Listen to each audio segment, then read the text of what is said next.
let's see how this is going to go. We are live on the pre-show. We got 10 minutes to go before today's 220-1102 Core 2 A+ study group. Hello, chat room. Let's pop out the chat.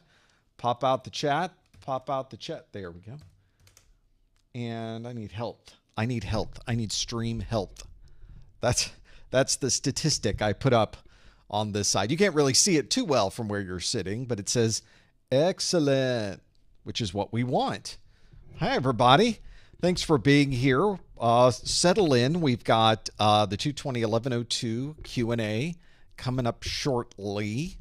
I'm just doing my last minute checks. Check, check, check. We're making sure we can pause this. I don't need to see me in the preview. I can see plenty of preview. There's way too much of me in front of me. It always works that way. Oh boy. It's one of those things where when you first start doing this, you look funny when you're looking at yourself on the screen. You sound weird when you're listening to yourself, and then it just becomes normal. Then you realize, no, you do look weird and you do sound weird. That's just you. That is you. So it's the little things you have to come to grips with when we're getting there. Thanks for checking in, everyone. Thanks for being here. We can settle in. We got a few minutes left. I'm wondering if I should get a wireless mouse. This is what I've been pondering all morning. This is a big mouse. First, it's a monster. You don't lose it. You don't wonder, hey, where's my mouse right now? Have I lost it on this? No, you have it. It's right here. It's enormous. My whole hand fits on top of it. It's like some type of sea creature. This is definitely something. It's the manta ray of computer mice. But I need a big mouse because I have this big hand, and the little tiny, like folks in the chat room, Ever Better says, got a Logitech wireless mouse. There you go. But my hand, if I use that mouse, it's like this the whole time, and I can't sit in here for 12 plus hours and use a mouse like that. And you're right. It's not, this is the problem. Tanner in the chat room is now hit the major problem. Like, this works. It's not broken. But there's just this cord. There's just a wire. There's just a USB connection, which in many ways is great because I never have to worry about power. I never have to worry about Bluetooth connectivity. I never have to do any of that. The difference though, the problem though, is that there is a wire. It does get in the way sometimes. It's not a deal breaker. The newer wireless mouse though is ambidextrous. So if I wanted to switch over to left hand, it simply flips. This one is molded for the right hand. They have another model that is molded for the left hand. So you would need two separate physical hand shoe mouses to be able to do both hands. And it would be nice to have one. The newer one has a little flip thing, a selection. You can flip it so that it turns the other way, and then you can use it with the other hand, which I don't know how much I would use that. I would use it, by the way, but I just don't know how much that's useful. Technically, that's not a problem either, because I actually have the left-handed version of this. I just unplug it and plug the other one in, and now I'm using the left-handed version of it. So I've just talked myself out of it. Thanks, everybody. Thanks for coming. See you later. No, we're just getting started. Those are the things I go through. I do have I'm replacing a major switch. I have a big switch in my house. I have a big 24-port switch that I'm replacing. So that's one of the things I'm doing. Hopefully this weekend is pulling out this old switch that I have and putting in a new one that's got 10 gig uplinks. It's got PoE++. There's a lot of nice things in the newer switch. But that's my big thing, is doing that one. I was thinking, should I document that? It's going to slow me down if I do, but it'd be kind of cool to have maybe at least some B-roll that I could talk over, right? Like, here's what we did with replacing the switch. It'd just be interesting. And the problem is that and perhaps the more interesting part of that project is I don't know how the current switch is configured. It was installed by a third party. They did not give me access to the switch. That's right. I have a switch in my house that I do not have access to, and driving me crazy. Thus now you understand the reason for doing that. So Why don't I save live streams to YouTube? Every live stream is absolutely saved to YouTube. They are all there going back years. So you can absolutely go see them. And if you look at the playlists on my YouTube channel, professormesser.com/YouTube, there is a bunch of playlists there for each individual one. One of the things you may not realize also on YouTube, if you're looking at my channel and you're looking at a list of the videos, there's that video option. Why am I doing this in the air? I could just show this to you because we have the magic of YouTube. Let's go to Professor Messer. You're looking over my shoulder now /YouTube. So if you were to go to my YouTube channel, here it is. You see there's a videos tab, which has all these videos in it. You may be wondering, where's all the live stuff? That's because the live stuff they hide under the option for live. And then there's all the live streams going back. How far does this go back? Let's just keep going. We're just scrolling, everybody. We're scroll. We're scrolling 2017, 2015, all the way back to April of, look at this guy. Holy cow. We're pulling that up. We're looking at it. We're going to see, do I have the audio on? Let's turn I don't know if I do. Look at this. Look at the old studio. Fix on the information that you'll need to know. I need to bring this, get a full screen on. Did we do this right here? Look at this guy. Something I like to do there we go. Every month. 2014. What do 10 years do to a person who's in YouTube? This is what it does right there. That's what happens to people in 10 years. That's thanks YouTube. Thanks for, I know, look at that. Just all clean shaven. Nothing's changed with the hair though, has it? It's exactly the same. There's nothing different about that a little bit more of a tan, looking a little more, that may just be the lighting in here, quite honestly. To have that there. So, and there's a lot that goes on every minute. It's not really a deeper voice. It was me over modulating, over processing the audio. I could turn on the deeper audio here. It would sound really deep. I would have a really deep voice. But I thought, why don't we have just a real voice? Why don't we get rid of all the processing, all the compression, or most of the compression, and just have, this is my voice. It's so much easier, by the way, when you're doing post. When you're doing editing and you're trying to get the video right, it's so much easier just to do that. So there you go. That was my freak out moment of the day. Thanks for bringing that to me. But that's where it is. It's in there. You can go back in YouTube quite some time. I just scared myself. I'm going to have to show Mrs. Professor Messer that today. She will get a big kick out of that we did. Thank you for bringing it up because that's a treat. All right, so let's go back to whatever it was we were doing here. We got a couple minutes left. I'm supposed to be doing work right now. Let's get all the cameras up. There they go. This looks good. All of those things are working. We're in good shape. You know what I'm not doing? I'm not recording any of this. There you go. See, it's always something. We got to check the Cylons. Are they running? Now they're running. You can see them barely in that right corner. You might not even be able to see it. It may be in the safety zone for what you're seeing, but there is a little bit of a flashy light there. And I haven't, since you're here, you're going to get to hear this because I haven't done it today. I'm James Messer, and you're listening to the Professor Messer 220-1102 Core 2 A+ study group. This study group was recorded on July 18th, 2024. If you'd like to watch a video replay, visit my website at professormesser.com. I'm James Messer, and you're listening to the Professor Messer 220-1102 Core 2 A+ Study Group After Show. This after show was recorded on July 18th, 2024. If you'd like to watch a video replay, visit my website at professormesser.com. See, I'm not even doing the things I'm supposed to be doing today. So there you go. You caught the intro of that, which normally I do before you even show up. So what have I been doing all day? We've been trying to get things going. Everything's fine. It's one of those times, certain days I come in here and it's just, we're in pretty good shape. The next time we do it, we don't. And a good example, no, I don't have the map up. We don't see anything on the screen, and it's too late. We're already at the top of the hour. So this is sort of how things have gone from that perspective. Let's get Keynote going. Where's my Keynote? Let's get a green light there. Green light, green light, green light. Punch the button. Green light. We like that. Click, click. Time for a live stream. Why don't we do one? Here we go.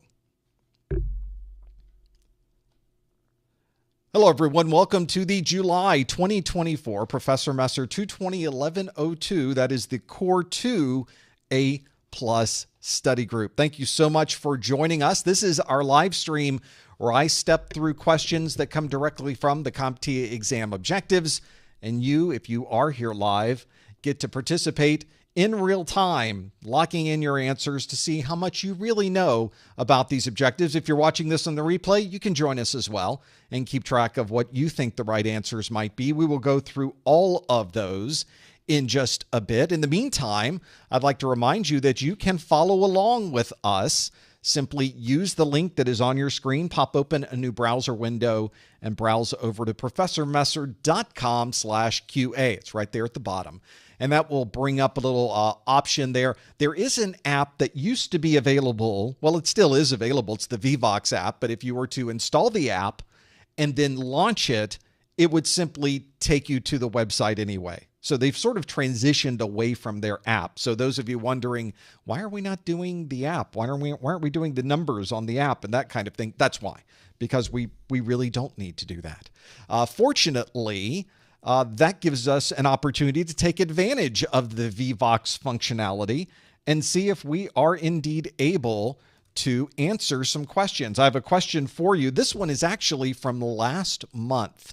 It is our rewind question. And this question asks, a system administrator needs to modify the size of a Windows paging file. Which of the following would provide this option? Would it be one of these: device manager, network properties, performance options, display settings, or task manager?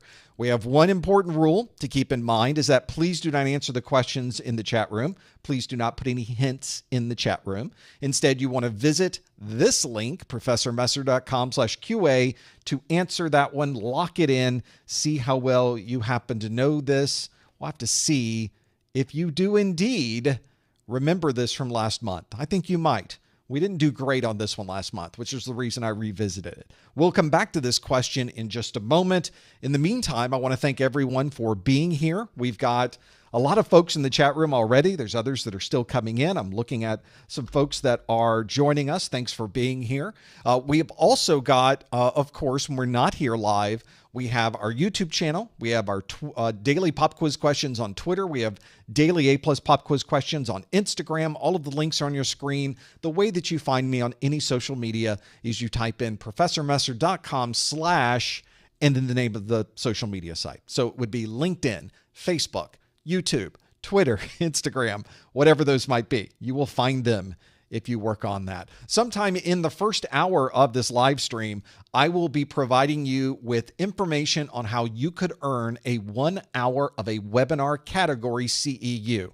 Now, if you have no idea what that is, then this probably does not apply to you. But if you are already certified or you are collecting continuing education unit credits, that's what a CEU is, then you will want to listen in during that first hour at some point at a random time frame. I will give you information on how you can do that. So keep listening in for that. Today, we're doing all of our questions from the 220-1102 exam. We had our 1101 study group a couple of days ago. This was an exam version that was released in April of 2022, which means we expect this version of the exam to stick around until November of 2025. So as we sit here in the summer of 2024, I guess summer is relative. As we sit here in July of 2024, you will find, of course, that there is plenty of time to study and take this version of the exam. You are watching and studying for exactly the right version of the exam. The 220, 1101, and 1102 exams are 90 minutes each. The 1102 requires you to earn a 700 as your score on a scale from 100 to 900. So we have to do pretty well on the 1102 to pass this exam, but it's one of those where we don't have a way to really calculate that. We just sort of do the best we can, and if it comes out to be 700 or better, you've passed this particular exam. Once you pass both of those exams, You have to pass both of them to earn your A+ certification. But once you pass those, your certification is good for 3 years. So even though they may be retiring this flavor of the exam in November of 2025, if you were to get certified today, you would still be certified for 3 years. So really, once you're certified, it doesn't matter what they do to the exam. You're well past that. At that point, you're already certified. That's what you need to keep in mind. Today, we're going to study topics that come from the 220.1102. Those consist of operating systems, security, software troubleshooting, operational procedures, and potpourri. We will go through maybe one or two of those as we step through. I try to spread them out across those different topics. So hopefully we'll be able to cover all of those before we are done today. Also let you know that we have replays available of this live stream on YouTube immediately after we're done. When I hit the stop button, it takes a couple of minutes and then it is archived on YouTube. We even looked at those. We apparently have videos going all the way back 10 years to 2014. I don't recommend you look at them. We did it earlier. It's not a good idea. I'm just telling you. One of the things that you will find, though, is the entire archive is available immediately afterwards. And if you would like an audio replay of this live stream, then you can visit this link, professormesser.com/podcast, and have it added to your favorite podcast listening program. If you are on a streaming media service, maybe you like Spotify or one of those, you don't even have to do any of this. You just simply search for Professor Messer, and the podcasts are there right in your Spotify search window. Makes it very easy. And if you are listening in a podcast format or on a site that doesn't have us, let me know, and I'll see what I can do about adding it to that one as well. About a day after our live stream is done, you will notice that the YouTube video description suddenly has timestamps so that you can jump directly to a question, directly to an answer, or directly to something that may be in the after show. That doesn't happen automatically. And trust me, AI doesn't do this for you. You have to have actual human beings be able to provide that level of quality, that level of information, and to have that level of accuracy. And we have one of those in the form of my marketing manager, Lori, who is watching this. Hey, Lori. If anybody'd like to say hi to Lori, she's watching the replay and the replay of the chat go by at the same time. Thank you, Lori, for doing that. She puts these in here about a day later so that you can find exactly the information that you are looking for. When we are not doing one of these live streams, we're usually over on our Discord. You can find the live chat. There's always something going on the Discord. You can, of course, find other people there that are studying for their A+, their Network+, their Security+. Also, you will find that you can open up your own study room in the Discord, and you have complete administrative control over that study room, and you can share your screen, you can talk about videos, you can do some Q&A. A lot of people will just create an ad hoc study room and they'll begin studying. Other people will join. It's a great way to study with other people, and it's a great way to meet other people that are studying for this exam as well. It's a really great community over there. People are so willing and interested in the learning process. So feel free to head over there. You can find it at professormesser.com/Discord. Eventually, you will need to take your exam. And if you are in the US or Canada, I would love to save you a few dollars. You could, of course, go to the CompTIA website and pay full price for your voucher. But why would you do that when I have the same vouchers available on my site for less money? Save a few bucks. This discounted voucher is available for any of the CompTIA exams, and I will even give you something you can't get over on the CompTIA website or anywhere else for that matter, and that is a copy of my Exam Hacks ebook. I wrote down in this book all of the tips and tricks that I could think of over the number of years that I have been taking IT certification exams, and you do come up with a number of tips and tricks through the years. I have some in here that might even help you get more points on your exam while you're in the exam itself. Just another added bonus that you get for getting a voucher from my site. The Exam Hacks ebook is only available if you buy it as part of a voucher or you purchase one of my success bundles. You can't buy it separately. So this is something that's relatively exclusive for you that are buying these based on the vouchers, and you're saving some money too. Something to look at. Find all of that at professormesser.com/vouchers. Now let's look at that question I posed earlier. I asked. This is the question that asks A system administrator needs to modify the size of a Windows paging file. Which of the following would provide this option? Would it be Device Manager, Network Properties, Performance Options, Display Settings, or Task Manager? What did you choose? Let's find out what you chose. We did so much better on this one than we did last month, didn't we?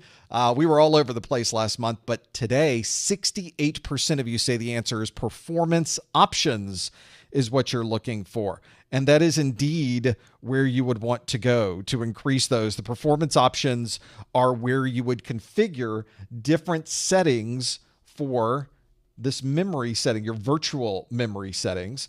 This is, of course, if you are someone who is working towards virtual memory settings and you would like to configure this yourself, this is the option that you would want to choose. Device Manager is focused on hardware and device drivers. Network Properties would obviously be on the network side, your IP address, your subnet mask, your default gateway.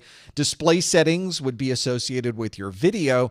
And although Task Manager is actually a pretty good place to see how much available physical memory you have, it doesn't have any control of your, or at least not direct control of your paging file.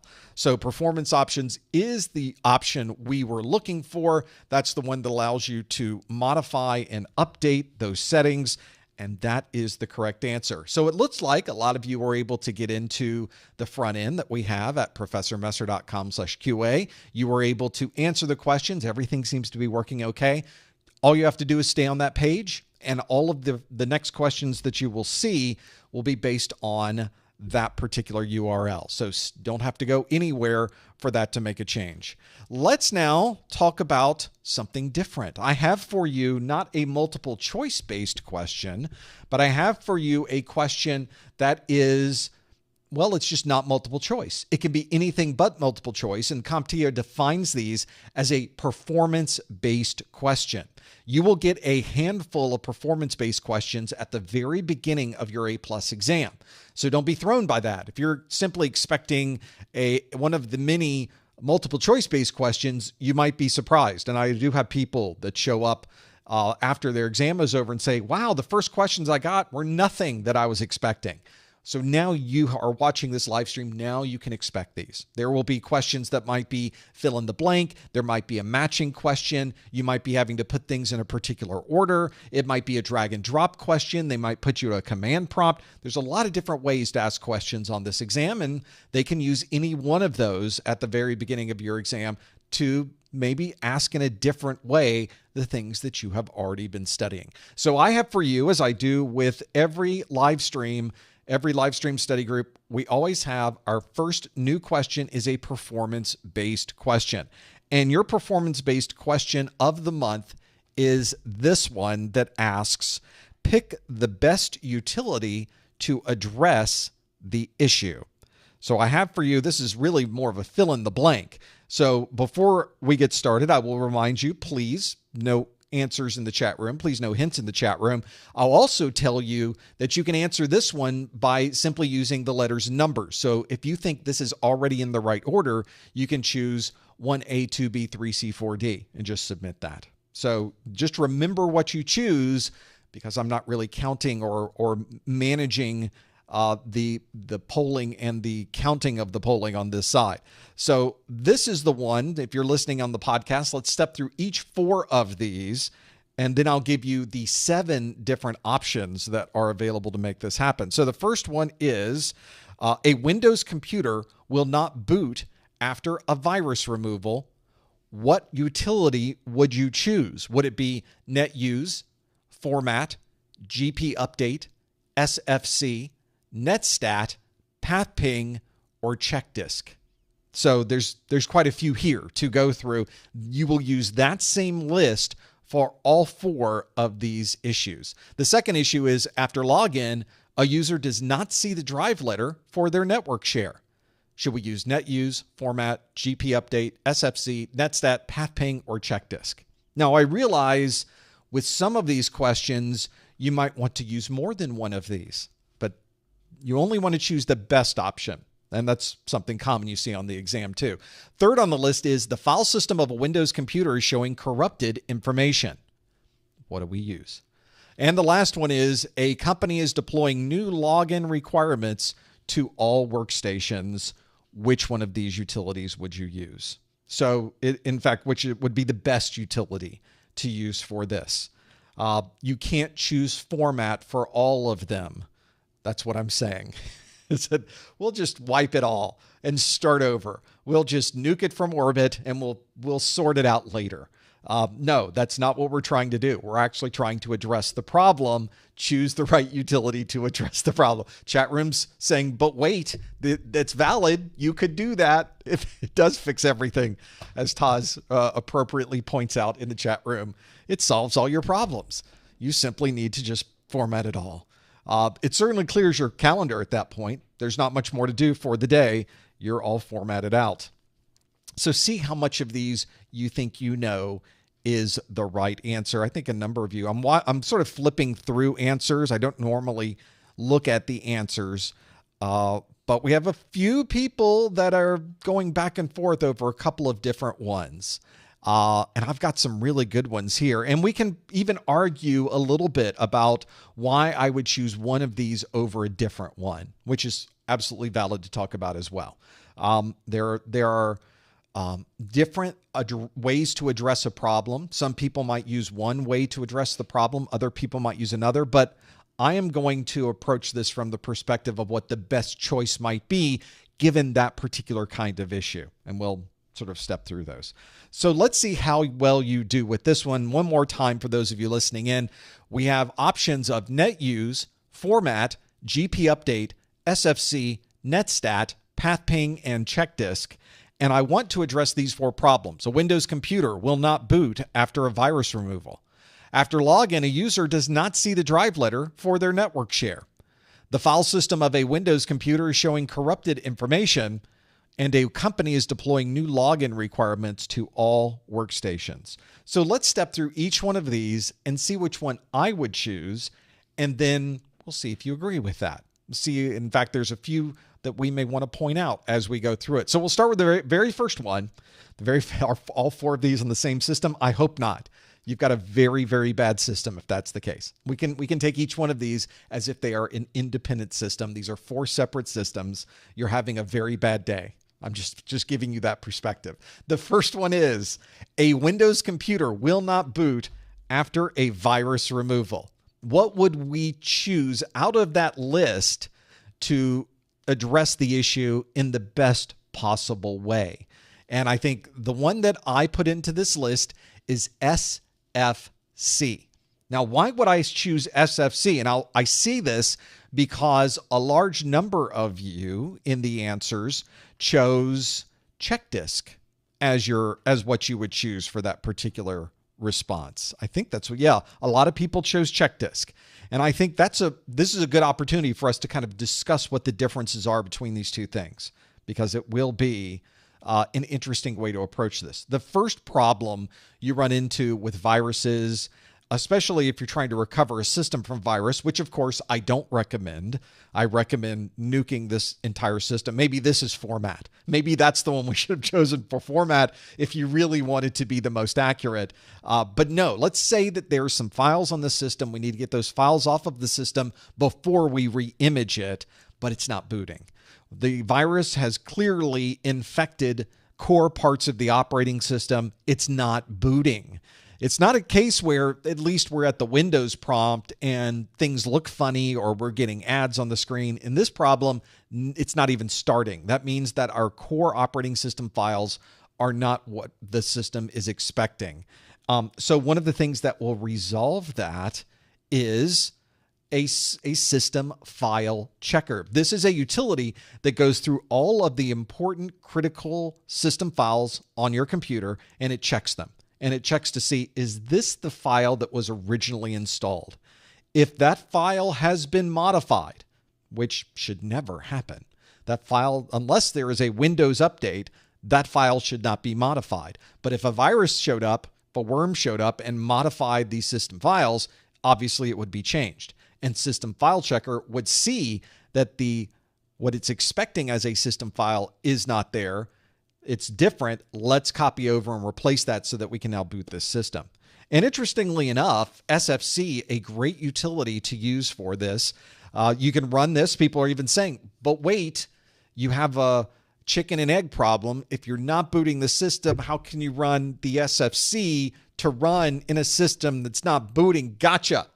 No, the way you would do it is to start up your external console, your support console. You would use that F8 key during startup and launch your recovery console and be able to run anything you'd like from the recovery console. Recovery console is a very, very useful utility. So make sure you're familiar with that recovery console. You may remember that from your Core 1 studies. And if you want to learn more about that, it can be a lifesaver as well. So you should become very familiar with that recovery console. But be very careful. As I say in my video for the recovery console, you could really mess up a system from the recovery console. So be very careful. Make sure you have good backups. Do the normal types of things. But SFC will correct those files. You can reboot the system, and now the system will boot up, at least with a core operating system that you know is working properly.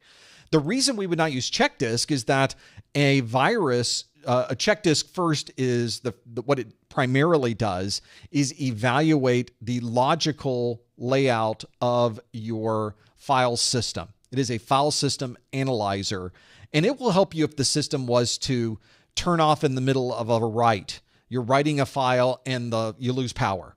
And it's not able to update the index of your file system to represent the changes that were made on the disk. There was an interruption there, and so you've got a mismatch between what really exists on the storage drive and what the index thinks is on the storage drive.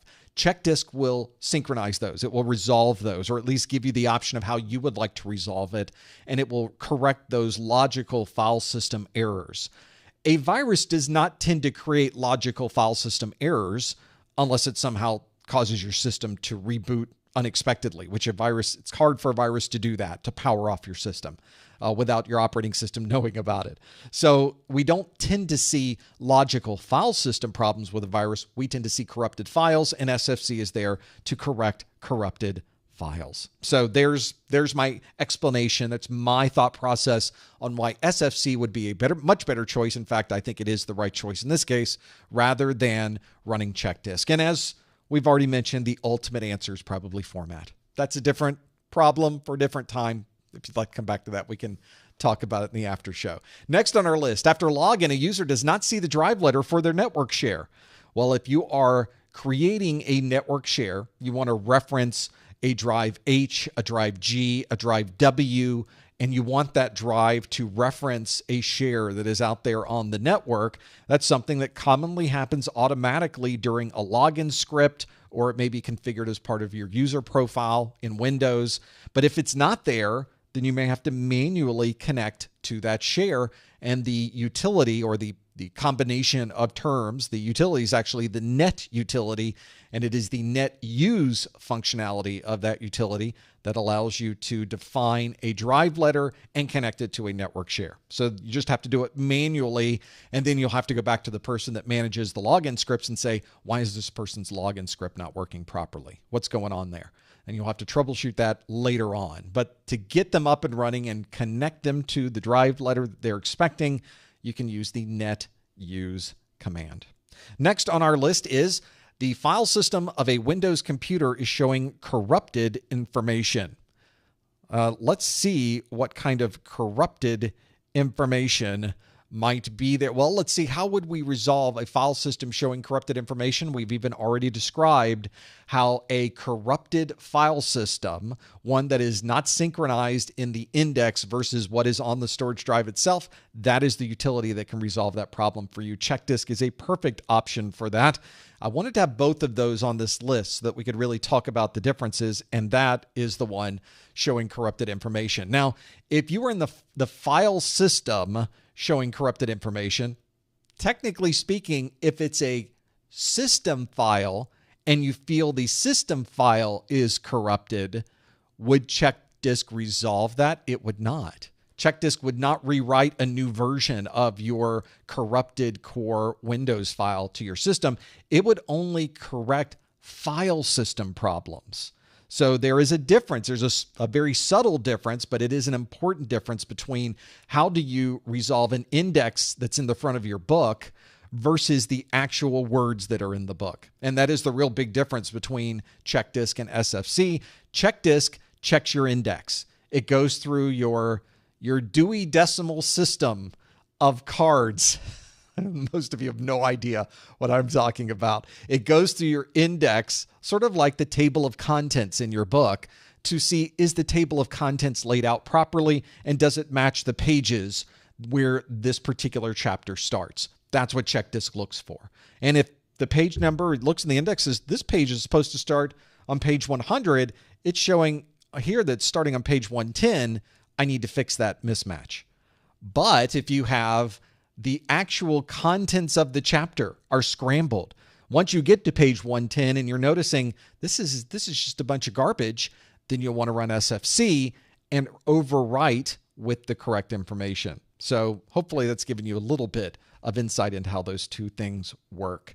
And lastly, we have a company is deploying new login requirements to all workstations.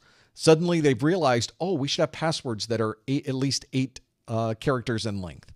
Maybe we should have complexity to the passwords. Maybe we can only log in during a certain time of the day. And the way that they would define that is through the process of a group policy. That's the term used in Microsoft Windows to manage devices on these Active Directory networks. Group policy requires someone to log in to be able to grab the latest set of policies, unless you force the update of those policies over to the device using Group Policy Update or GP Update. That will update that workstation, and you can even choose which workstations are updated, maybe all of them. In that case, it's exactly what we would choose to be able to do that. That is the right answer for that particular problem. That's a pretty good set to go through. We did not use the format command, or did we?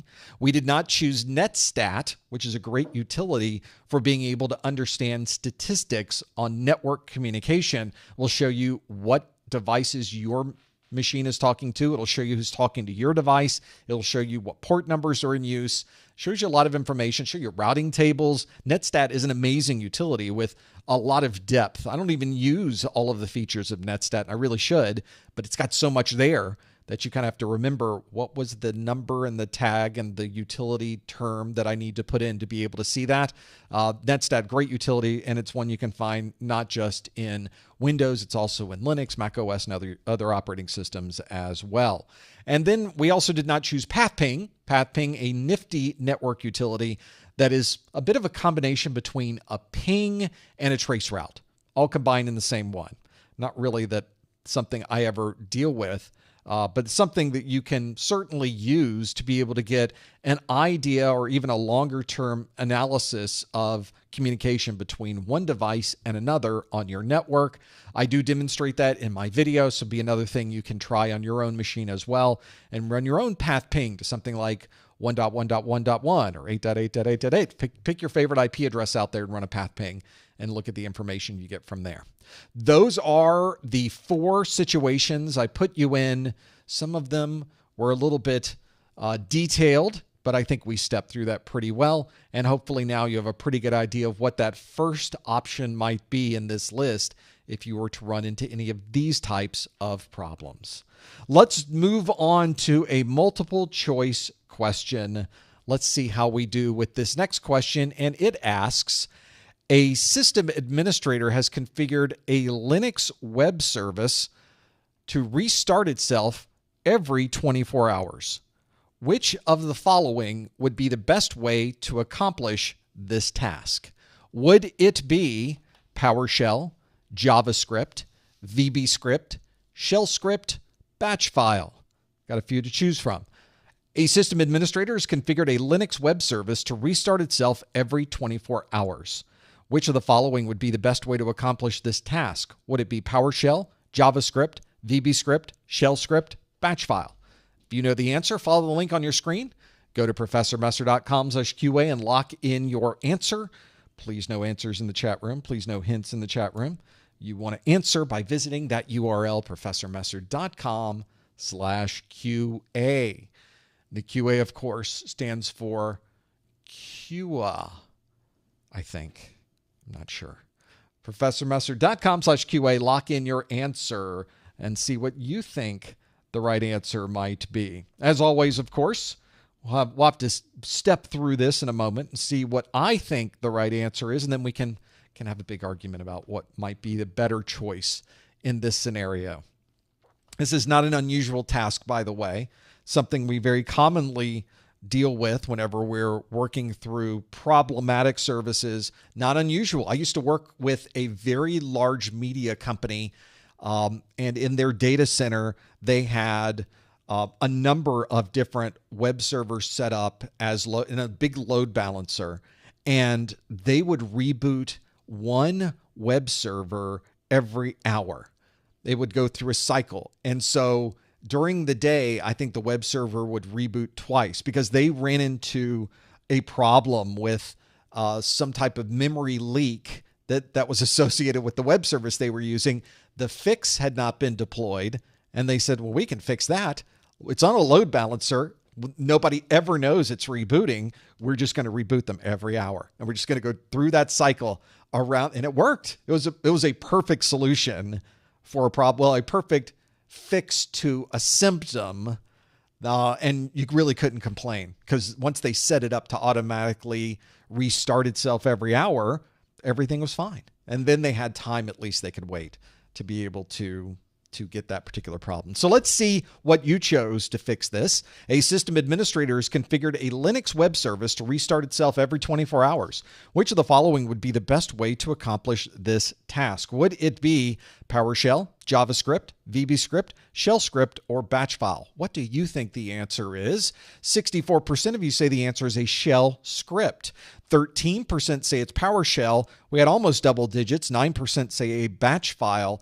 And then we drop off to 7% for VBScript and 4% for JavaScript. So if you are running Linux and you're doing something that you would like to automate in Linux, then you're going to run this at the Linux shell. That's what they call the command prompt in Linux. It's a shell. And you can have different shells. You can put your own shell in Linux. Maybe you found a shell you like better than the one that comes with your Linux distribution. You can swap them in and out. But when you want to automate things in Linux, you can run things at that shell. And we refer to those scripts in a shell as a, wait for it, shell script. That's exactly the answer we were looking for. Allows you to automate the way things work. Obviously, if you're on ProfessorMesser.com right now, or you plan on visiting soon, thank you so much. All of that is Linux, so I got a lot of shell scripts that I am running, doing different things during the day. They're all automated. It's the only way to fly if you're running in a Linux environment. Not the only way, but I think it's the only way that you can make this happen, at least the easiest way. So shell script, 64% of you chose that one. You are absolutely correct. That is the right answer. 13% of you chose PowerShell, but PowerShell is exclusive to Windows computers. It is a Windows shell. Has great value and amazing functionality. And if you are a Windows administrator, or you would like to be a Windows administrator, I would highly, highly, highly recommend you learn as much as you can about PowerShell. You will be using it a lot, and the more proficient you are at PowerShell, I think the more proficient and more likely you will be to have more opportunities, because that is a very, very useful set of skills, is knowing PowerShell. We have 9% that said batch file. A batch file describes a very similar scenario to a shell script, but batch files are on Windows devices. Originally on DOS machines, now on Windows, but it is not a Linux scenario. So that is exactly the scenario you would run into if you ever work through that. The other options are VBScript. That is a Visual Basic scripting language that commonly runs inside of applications in Windows. You would not find VBScript running on a Linux machine, probably just because you shouldn't, because that's just a bad idea. Just don't do that. VBScript, definitely a Windows thing. And JavaScript obviously runs in practically any operating system that will work on operating systems that are, because it's in a browser. So if you're in Linux, if you're in Mac OS, if you're on iOS, if you're on Android, if you're in Windows, all of those browsers can use JavaScript, but JavaScript is primarily used to show you or modify what's being shown to you in a web page. So JavaScript would not be used to restart a web service. The answer here, the one you chose, the best option, is indeed shell script, and 64% of you got that one absolutely correct. Let's do another, well, like another Linux command. I'm not sure why I put these back to back, but more Linux for all of us. This next question asks, a Linux administrator is running the df command. Which of the following would most likely happen next? Would we install a new application, shut down the system, restart a daemon, modify a configuration file, or query a DNS server? We could do any of them, of course.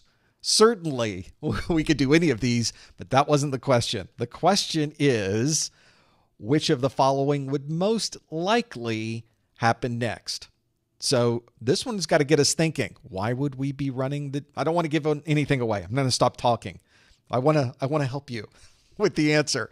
I'm not supposed to do that. I'm supposed to point you to the link on your screen. Go to professormesser.com/QA to lock in what you believe the answer is. Is it install a new application, shut down the system, restart a daemon, modify a configuration file, or query a DNS server? That is what we would like to choose from. I kind of like this question because it's not a direct question about the utility we're running, the df command. It's not about df, but it sort of is, isn't it? So that's when I think I like the idea of this particular kind of question, because it puts you in a place where you're using a utility, but why did you do that? Which, by the way, is a big part of this exam.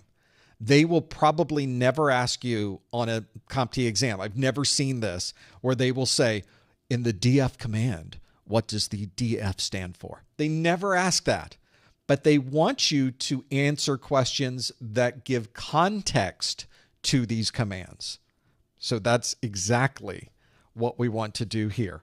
And other people in the chat room were going, yeah, it's just saying df. How does that help me? What am I trying to do? Because you have to understand the context of why you're using these commands so that you know, here's what happens next. So I think this is going to be a fun one to kind of step through and understand. Let's see how you did with this one. A Linux administrator is running the df command. Which of the following would most likely happen next? Would it be install a new application, shut down the system, restart a daemon, modify a configuration file, or query a DNS server? What did you choose? Maybe you all got this one right. What am I thinking? Oh, we're a little torn, actually. And I think these are two very good ones to kind of break down, because 46% of you say modify a configuration file. 36% of you say install a new application. And then it's all single digits at that point. We have 9% that say restart a daemon, 5% say shut down the system, and 4% say query a DNS server. So I guess we need to start at the beginning with this question. And I will give you the answer to the question that will never be asked of you on the exam. What does the df command stand for? And technically speaking, I have to look these up sometimes because I forget. I use the df command all the time, and you forget that it actually stands for disk free, because you're not typing in disk free. In fact, it's kind of an odd thing to say. Disk free. It doesn't even, it's not a sentence. It doesn't make sense. It's not even technically a command, but it allows you to see how much available space is on this Linux machine. So that is exactly what we would be doing with it. We would, of course, be viewing how much available drive space is on this system. I have a great story about this, by the way. I can talk to this in a bit because I've been doing a lot of DF lately. I ran out of drive space on my database server. And I'll have to, well, maybe in the after show, we can talk a little bit about why that happened, because I have a lot of drive space, but I use the df command to be able to see how much is there. I want to see, it will show you a number of blocks. By default, df shows you how many blocks are available, which, by the way, doesn't help very much because humans don't count in blocks. It's kind of an odd thing to default, folks who design df. But fortunately, they gave us an option, df-h, for humans to be able to view human readable sizes so that you can actually see this in megabytes, gigabytes, terabytes, or something that makes something a little more familiar to us human beings. And the DF command, at least if you're going through the DF command, there's a lot of other options in there as well. So make sure you are familiar with what some of these might be. They can really help you out when you're working through them. So now that we know that DF shows us how much drive space is available, we're probably wanting to do something with that drive space. So given our options here, modifying a configuration file would not normally be what we would be worried about for drive space. Configuration files are super small. They're tiny little files in most cases, maybe a couple K tops, sometimes a little bit bigger, but not much more. That's not a lot of space. Relatively speaking, on our large storage drives these days, is we don't really have very big configuration files. If you do, you've got a problem. If it's a gigabyte in size, that's not a configuration file. So modifying a config file, usually I don't have to worry, do I have enough drive space to modify that 2 characters in this configuration file? We don't have to worry about that. But where we do have to worry about drive space is when we're making a big change, when we are perhaps going to use a lot of drive space. And looking through this entire list, the thing that uses a lot of drive space, installing a new application. That is the thing that we would want to be sure we have enough space available on that volume to be able to install that new application. So I think the right answer here, the one that I chose, the one that I think is correct, is the one that 36% of you chose, which is install a new application. That is what we would choose for that. Now, what about the ones that are the single digits? Let's still step through those as well. 9% said restart a daemon. I'm looking forward to your cards and letters where you tell me that I'm either spelling it wrong or saying it wrong. I'm doing neither. It really is daemon. It's also absolutely, completely acceptable to call it daemon. It's no difference. It is the same word. It's pronounced different ways. This does happen in technology as well. And daemons are sort of like the services we use in Windows. Daemons is what we have on the Linux side. The DF command, though, has nothing to do with restarting a service. So DF would not really be where I would go, or at least would not be the most obvious or best choice given the options that are available to you. Yeah, we're not going to go down the road of GIF and GIF. We don't have time for that level of discourse. We're friends here, and we're going to keep it that way. And this is one where also we've got other options for shutting down the system. Why would I check disk space if I'm going to shut down the system? That's not really necessary when I'm shutting down. I'm usually shutting down for some other reason. Don't really need to check if I have available drive space when I'm shutting down. So that's not what I would choose. And querying a DNS server, there's no drive space involved with querying a DNS server. So that's not a big problem either. The thing that is really the best choice of all of these is installing a new application. I want to be sure I have enough drive space available. 36% of you chose that one. You got it absolutely correct. One of the things you will already notice as we have gone through this, now I told you, no GIF GIF people in the chat room. Now there's a chaos has now broken out in the chat room. So we're going to try to not worry about what's going on with that. We'll redirect over to all of these things we have to remember on these Core 1 and Core 2 exams. There's so much we have to know to be able to pass these exams. And what I want to do is make the process a little bit easier for you. If you were to look through all of my videos, if you start at the beginning and you watch every single one of them, it's 137 videos. It's 19 hours, and that's tight. I keep my videos really short and sweet. I give you exactly what you need to pass this exam and no more, no less. So that's still quite large. So one of the things I like to tell people is you don't have to watch all of them, but it would be nice if you knew all of the exam objectives. Now, fortunately, I've taken all of the important information from the videos and I've put all of this into one single document. These are my course notes. I have one for Core 1 and one for Core 2. I guess two single documents. That makes no sense. But everything is in here for Core 2. I have a separate set of course notes for Core 1. You can get them either in a digital form or a physical form. Obviously, the physical form is identical to what you would get in the digital side. But if you purchase the physical version that I ship to you, you get access to the digital edition immediately, and it's no additional cost for that. So you could go through and notice that everything from these videos is documented in these course notes, everything that's there. So I think if you are someone who is working towards your certification, you want to be sure that you have everything you need to be successful. You have tried to go through every video, but you just don't have time or the ability to go through every single video.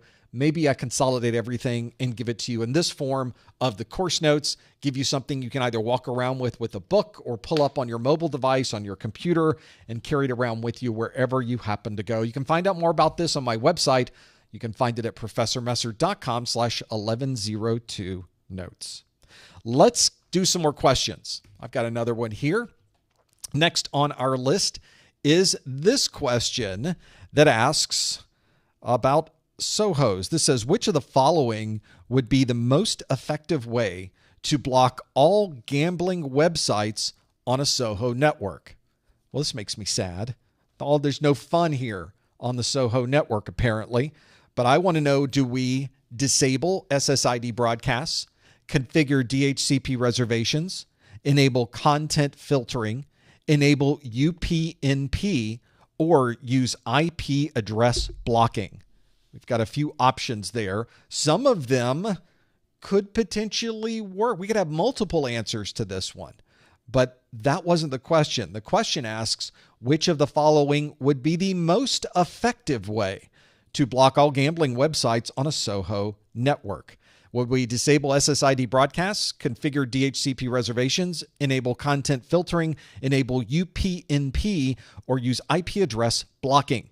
Place your bets, as Justin has said in the chat room, as to what you believe the right answer is by visiting professormesser.com/QA. Well played, Justin. Well played. This is, I think, an important one to consider. And a lot of organizations do this. I used to work as a systems engineer for a next generation firewall company. And we would walk into a meeting and their biggest problem was about websites and people visiting gambling websites. And I would say, well, here's what I think the most effective way to do that would be. And then I would give this answer. So there you go. I almost said things. I'm going to stop doing that. I need to just say, go answer it, and we can talk about it and figure out the details. And then that's, I think, it's sort of a philosophical problem, though, isn't it? Some organizations, completely wide open. You can go to any website you would like to, of any kind.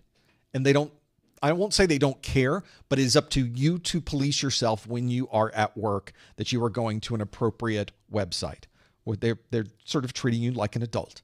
But in some environments, for better or worse, you really can't treat people like adults. So they have to administratively prevent these types of things from occurring. And this is a good example of that. Let's see how you did with this one. The question asks, which of the following would be the most effective way to block all gambling websites on a SOHO network? Would it be disable SSID broadcasts, configure DHCP reservations, enable content filtering, enable UPnP, or use IP address blocking? Let's see what you chose in your list. We have 81% of you say the answer is enable content filtering. Interestingly enough, 11% say I will use IP address blocking, which I think are two very good ways to approach this problem. I think you picked the best top two in this list, and we'll just talk about what's good and bad about both of these. We also have 2% say enable UPnP, and 1% for disabling SSID broadcasts, and 1% for configuring DHCP reservations. So the real question, I think we can see at this point, 81% of you say content filtering. That is indeed the right answer. It's content filtering. Content filtering is a very broad term, and it describes the idea of blocking certain types of content from reaching the computer screens or devices of the users that are on your network. So this could be IP address filtering, sort of fits into the content filtering, but not really, and we'll talk about why in a moment. URL filtering certainly does, because I can take a particular URL and prevent someone from accessing that individual URL. But could you imagine trying to put in every gambling website URL? And by the time you've put them in, they're just going to bring up different website domain names and get you to them that way, which is why many organizations will simply tell their filtering device, which in many cases is a next generation firewall, and tell it, block everything that is categorized as gambling. That's it. That's how you would do that. So it brings up a good question about how do they do this? How do you have a device that somehow knows what is gambling and what is not gambling? What is appropriate and what is not appropriate? What is a shopping website? What is not a shopping website? How do you figure that out? Does this site, is it known to have malware? Does it not have malware? You're just telling a firewall block gambling. How does it do that behind the scenes? And the answer to that is a set of very difficult and many pronged processes that occur well before you set that configuration. Literally behind the scenes, the manufacturer of this particular content filter that you're using has a farm of systems that spend all day, every day surfing the internet, grabbing this page, interpreting what's on the page programmatically, and then categorizing that page and putting that URL in their list. So this could be a massive database of millions of URLs. And indeed, many times it is a massive database of millions of URLs, and every URL has been assigned a category.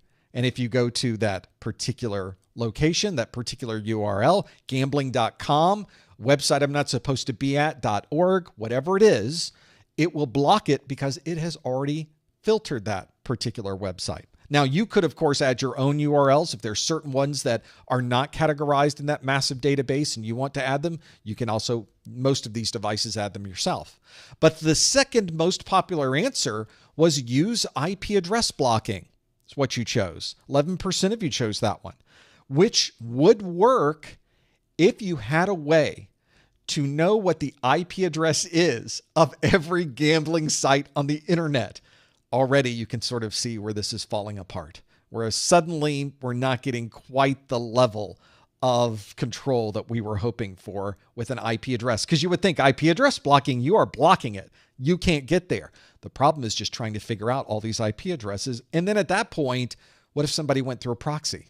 They would completely circumvent the IP address filter that you have put in place. So not very practical. Well, it's not just not very practical. It's not practical at all to try to maintain a list of IP addresses for a type of website. And then on top of that, it can be easily circumvented.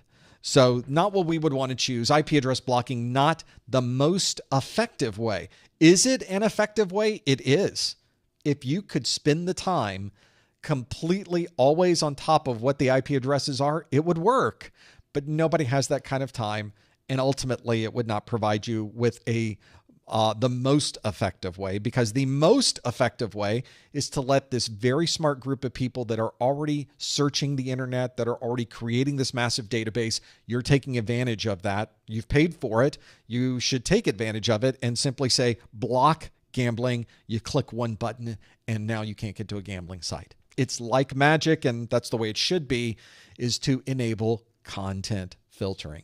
If you're watching this video for continuing education unit credit, I would love to send you an email that certifies that you were here for a 1 hour of a webinar category CEU.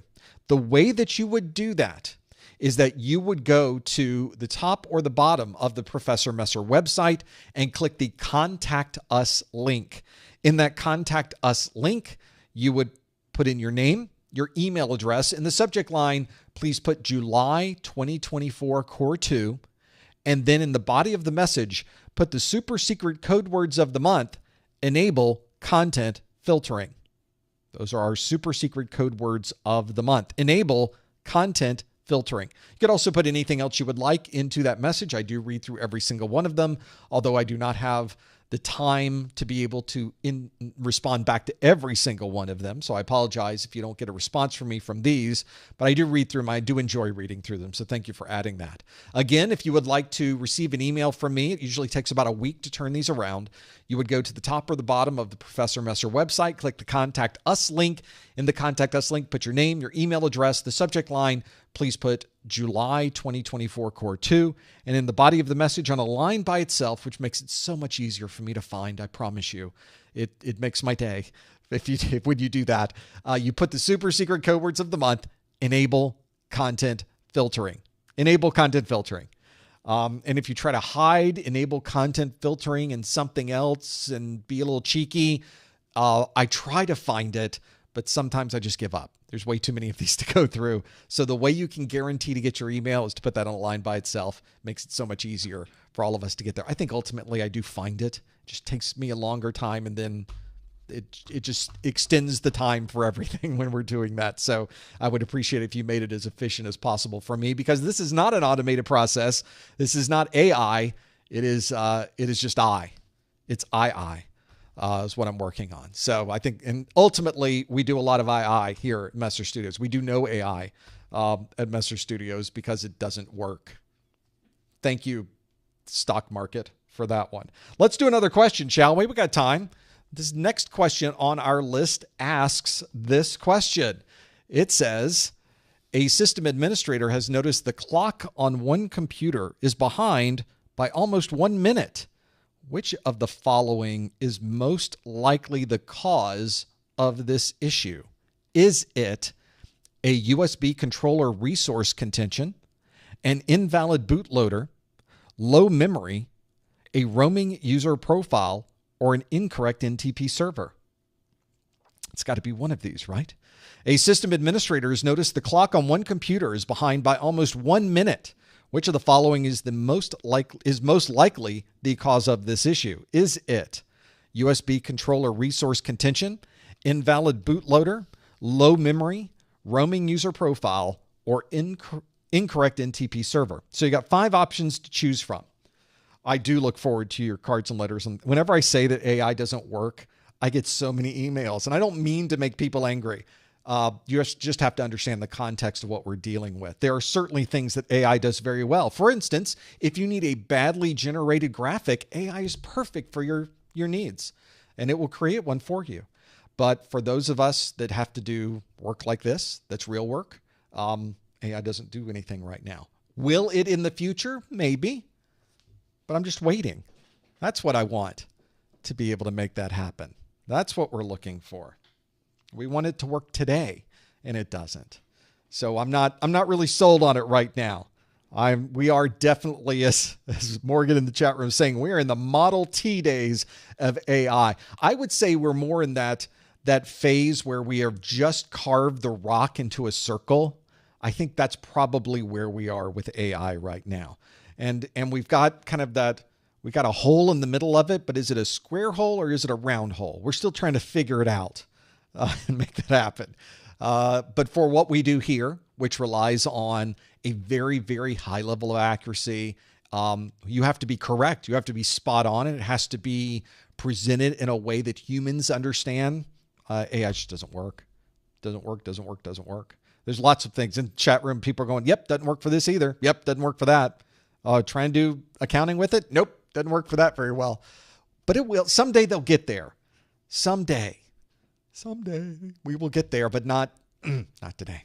It's not happening. I look forward to your cards and letters. It gives me something to read through, right? Let's see how you did with this one. You folks that have the II. System administrator has noticed the clock on one computer is behind by almost 1 minute, which is a lifetime in the world of computing. Which of the following is most likely the cause of this issue? Is it USB controller resource contention, invalid bootloader, low memory, roaming user profile, or incorrect NTP server? I think there might be more than one answer here, but there's only one that is the best, the most likely. Let's see if you chose it. And we have 71% of you that say the answer is incorrect NTP server. Incorrect NTP server is what you chose as what you believe the right answer is. The right answer, of course, is AI. That's the right, it's not the right answer. Incorrect NTP server is absolutely the right answer when you have something like time drift, where the clock in your computer is not staying up to date. It's not letting you know. And of course, when you get into environments, especially on a Windows environment and other environments that deal with time-sensitive applications or especially cryptography type applications, you need it to be pretty accurate. Heck, just for your logs, you would like it to be accurate because all of our logs need to be lined up with the same timestamp, and we can't do that if our clock is not correct. So if we're having the clock drift a bit, and clocks in our computers drift a bit, It's just sort of the nature of the architecture that we use for our modern computing devices is that the clock does tend to drift a bit. It's not designed to accurately keep time. Oddly enough, these devices are super smart. They do a lot. They're just horrible watches. They're just not good watches. So what we're really doing is not fixing the architecture so that it keeps better time. We're not getting a better watch. We're simply setting our watch multiple times a day to make sure that it stays close to what it should be. This is another one of those scenarios where we're rebooting the web server every hour. It's not fixing the problem. It's fixing a symptom, effectively. And that's what we're doing here. So you need to check the time server that you are using on your computer and make sure that the time is set properly. In Windows, it is in the settings, time and language, date and time, and you can tell it exactly which time server you would like to use to make that happen. Here's a better picture of it here. There we go. So in this case, current date and time, it tells you, do we want to set the time automatically? Click, we can set it.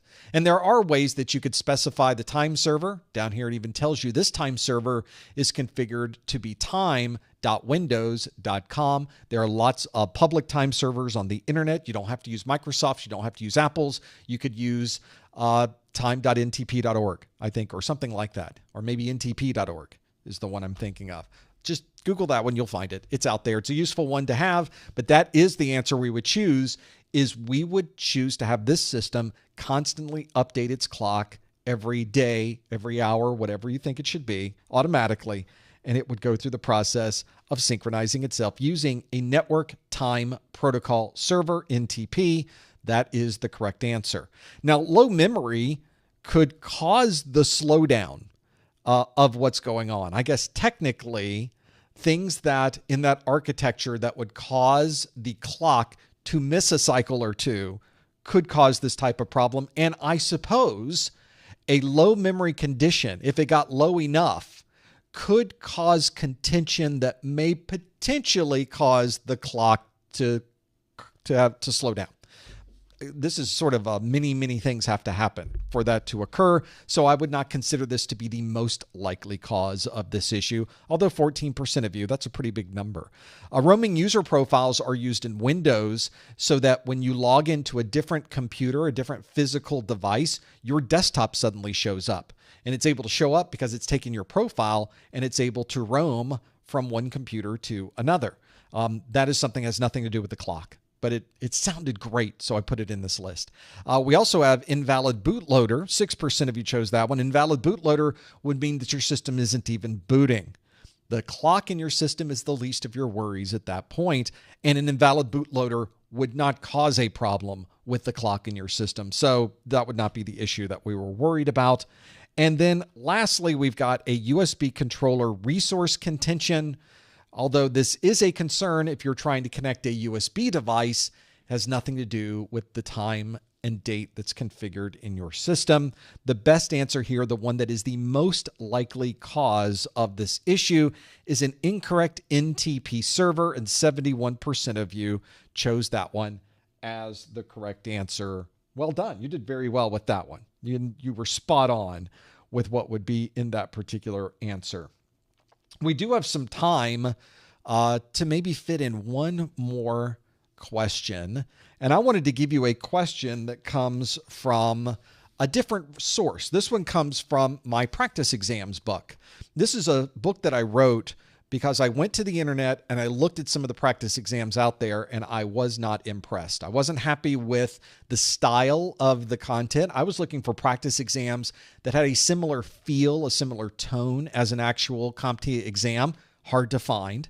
I was looking for sort of a true representation of what a certification exam would look like and feel like. Hard to find those. Really was difficult to find one that taught me the correct answers, especially when we got an answer wrong. Really hard to find that out on the internet. And often, a lot of the practice exams I was seeing were way out of scope for the current exam version. They were not up to date. So I thought, let's make some questions that fit all of those categories. Let's make an entire book of practice exams that is written in the same style as the actual exam. It has a way to teach you as you are going through this set of questions. It's not just Q&A, did I get it right or did I get it wrong? You may be able to learn something along the way. And I think that's the valuable part of these practice exams. I'm realizing I'm showing you the 1101 book. It's because I can't find my 1102 book right now. It's around there somewhere, but it's a big book, a practice exam. So let's have a look at a practice exam here. Again, no answers in the chat room, please. No hints in the chat room. We're going to see how we do with this one. This is question A44. That's on page 16 of my book. This question asks, a user in the sales department is attempting to upgrade the operating system of their smartphone, but the smartphone will not start the installation when selected. Which of the following is the most likely reason for this issue? Is it Bluetooth is enabled, the smartphone storage is nearly full, rotation lock is disabled, or the phone is connected to a power source? Which one of those would be the right answer? So this is a PDF, which gives you some advantages. If there's certain things in here that you would like to annotate, if this is on your tablet, you can write on it. It's completely open. There's nothing restricting you from saving that information into the document itself. You can make notes and annotate this, and it's all part of your PDF reader. The other thing that I did, and the thing that I wanted to avoid, because this is a PDF, I wanted to get it in the hands of as many people as possible. So a PDF can be read on anything. You can use any operating system, and you've got a PDF reader for that operating system. So you don't have to rely on a certain type of mobile device. It doesn't run on the web. You don't have to worry about being online. It's all in this book. But I wanted to make it so that we can easily jump around and get the answers. So this section on the right side that says quick answer and the details, notice that my cursor turns into kind of that Mickey Mouse hand. So you've got the details on page 80. I'm on page 16, but if I click the details, fast forwards all the way up to page 80. So there they are. This is the one that shows, of course, the question here at the top, and it says the answer is B, the smartphone storage is nearly full, and it gives you a reason on why that is the right answer. And if you got it right, maybe that's where this ends, but I would highly recommend you keep reading. And if you got it wrong, you certainly would like to keep reading, because on every question in this book, I document all of the incorrect answers, which is something you don't commonly see. By doing this, you are now, especially if you got the question wrong, you're learning why you got the question wrong, why that technology doesn't apply. And then next time you see that technology, you'll know more about it. So I feel like it's closing the gap. It's closing that circle of learning that you're doing when you're going through a set of practice exams. And I'm also going to tell you, when you're getting it right, don't skip over these. Every answer in this book is an actual exam objective, or at least applies to the actual exam objectives. I don't make up terms. There's nothing cheeky in here. I'm not trying to be funny. This is a chance for us to learn and prepare for our final exam that we're going to take for this certification. So I give you these explanations, and I really recommend you read through them even if you get it right, because you might learn something more about these topics that you don't need to know to answer the question, but could come up on the actual exam.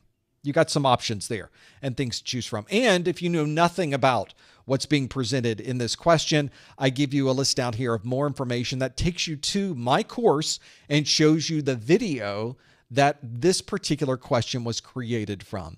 So if none of this makes sense, you can circle back and watch the video and learn more about this topic, and then you understand what the question is asking, and you probably will answer it correctly at that point. Now that we're done, did you know your PDF has a back button? It does. You can click the back button in your PDF reader, and you're back to where you started, and you go to the next question that's on your list in this book. That is my practice exams book. I have these available for the Core 1 and the Core 2 exam. If you get them with the course notes, you actually get a little bit of a cost savings, so you might want to consider doing that as well. They're all on the website. You can either choose them from the main menu at professormesser.com or follow the link on your screen. Go to professormesser.com/core2pe. And thank you so much for sitting through that. You're so kind. Hopefully you learned something with the question that we had too. If you're wondering where all of these topics are coming from, where all of, I think I've said 20 times in this live stream, it's from the exam objectives. Do you have the exam objectives? Refer back to the exam objectives. Make sure you get the exam objectives. They're free. They're on the CompTIA website. I have a link that will take you over there. Simply visit professormesser.com/objectives, and you can, of course, find those there. I don't think I've even launched the objectives on my screen. I need to bring them up on my side so you can see them as well. I, of course, follow the objectives. Every letter of every objective I follow. And in fact, here they are on my screen, the Core 2 objectives. If you want to know if you're ready to take the exam, if you want to know if you have really studied everything you need to study, this will tell you. It is the ultimate checklist. So make sure you download and use these. This should be the first thing you download before you start your studies, and it should absolutely be your final checklist. When you're thinking about maybe it's time to take this exam, am I really ready? The exam objectives will tell you. So take advantage of those. They are a valuable resource and something that I find many people sort of skip over. But this could be the difference between you passing or not passing the exam, and it's a free document. You should absolutely take advantage of that. professormesser.com/objectives. We do one of these study groups every month.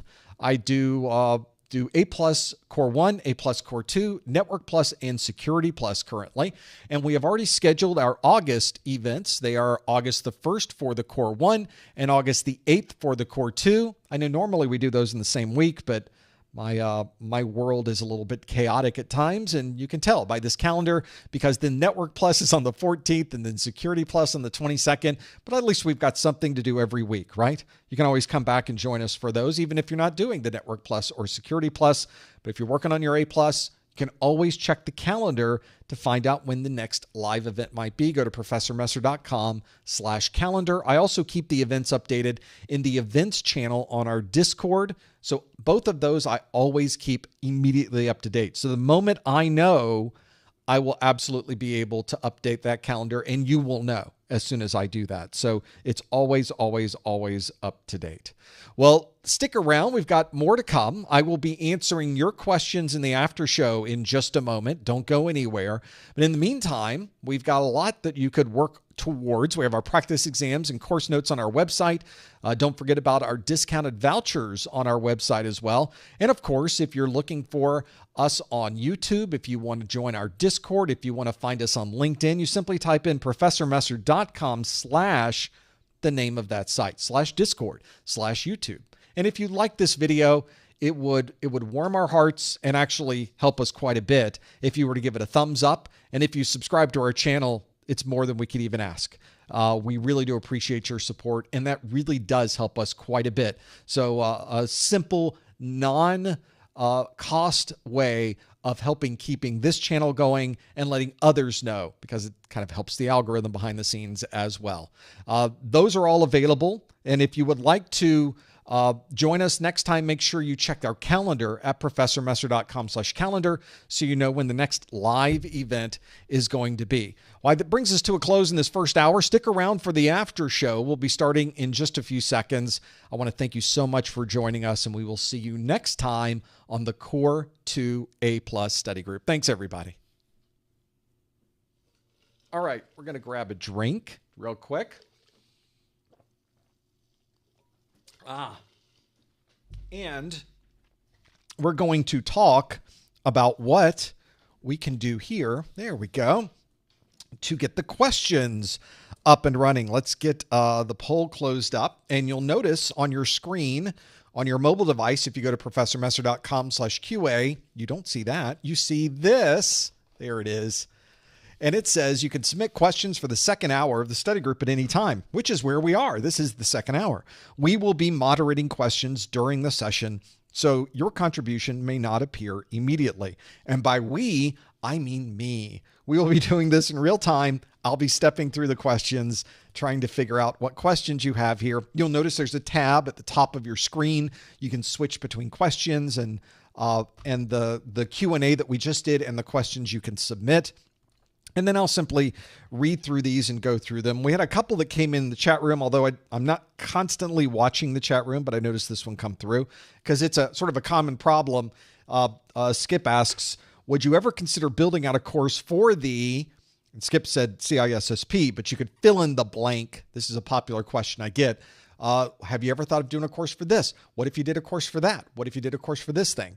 I have thought of all of them. I've considered all of them. I have a big list where we will consider all sorts of things that we would want to do. So I have considered it. I guess that answers the question, but that wasn't what you asked, really, was it? You really were asking, when am I doing this? And right now, we don't have any current plans to build out a course for the CISSP. Sadly, it's not at the top of our list. We'll put it that way. Could things change? Of course, certainly, perhaps, maybe things can change. In fact, things change all the time in that list. It moves around.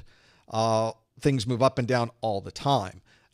Some days I wake up thinking, this is absolutely what we're going to do. And then by the end of the day, I've chosen something else.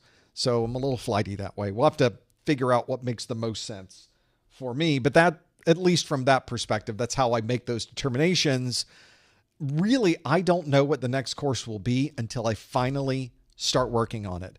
These courses tend to be many months. This is all I do. This is a full-time job. So it usually takes a number of months to be able to produce an entire course from beginning to end. So it's a significant time investment. And if I'm working on that course, I obviously can't be working on a different course. I'm putting 100% of my time into that course, generally speaking. I guess I could split it up, but then it would just take longer. Sort of where it goes from there. So could I share what's on the top of the list? Nope, I will not. Because that just opens up my world to many different emails that are unnecessary. It could be anything. It could be Microsoft, could be Cisco, could be Red Hat, it could be Oracle, it could be anything. It could be lots of things because that's the way our industry works. Maybe it's all cloud. Actually, my new course, I'm happy to announce, is how AI can do everything for you, presented by Professor. No, it won't. That's not what we're doing. We will be creating an AI course.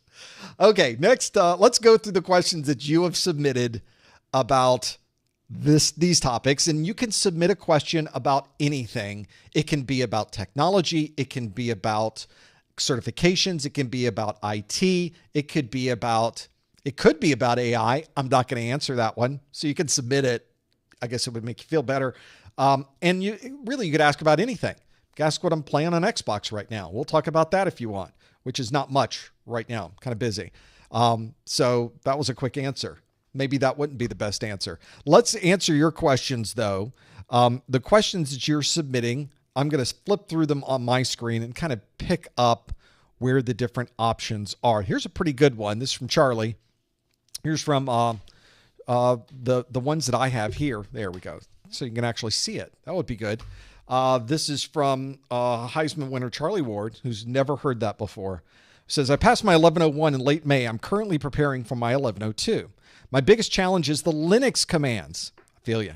Apart from practicing in a virtual machine, do you have any other advice for nailing those down? That's a really, really good question, because if you've worked in Windows, there's a certain way to use those. There's a certain process and certain set of commands, and many of the commands in Windows are relatively straightforward. The format command in Windows formats a drive. Those are relatively easy to understand. But in Linux, we've got these crazy commands like df and mv and ls, and we have to kind of keep all of these straight. We have a big list of them in the Core 2 as well to be able to work through these. So I think what you really run into with Linux is just getting hands-on. And you're doing exactly the right thing. You're working in a virtual machine. If you've not done this, you really should. It's so simple. You can get a Linux virtual machine up and running in a matter of minutes so easily. Plus, there's a lot of Linux distributions that are on, I guess we don't really call them a live DVD any longer, but a live ISO, where it's already set up. And there's places online that already have Linux running where you just pop out to a command prompt and you're not doing anything on your local machine. But I love the idea of doing it on your own virtual machine, on your system, because I think that process of managing a VM is valuable tools that will help you on your Core 2 exam, and indeed help you in your career for that matter, being able to work through those.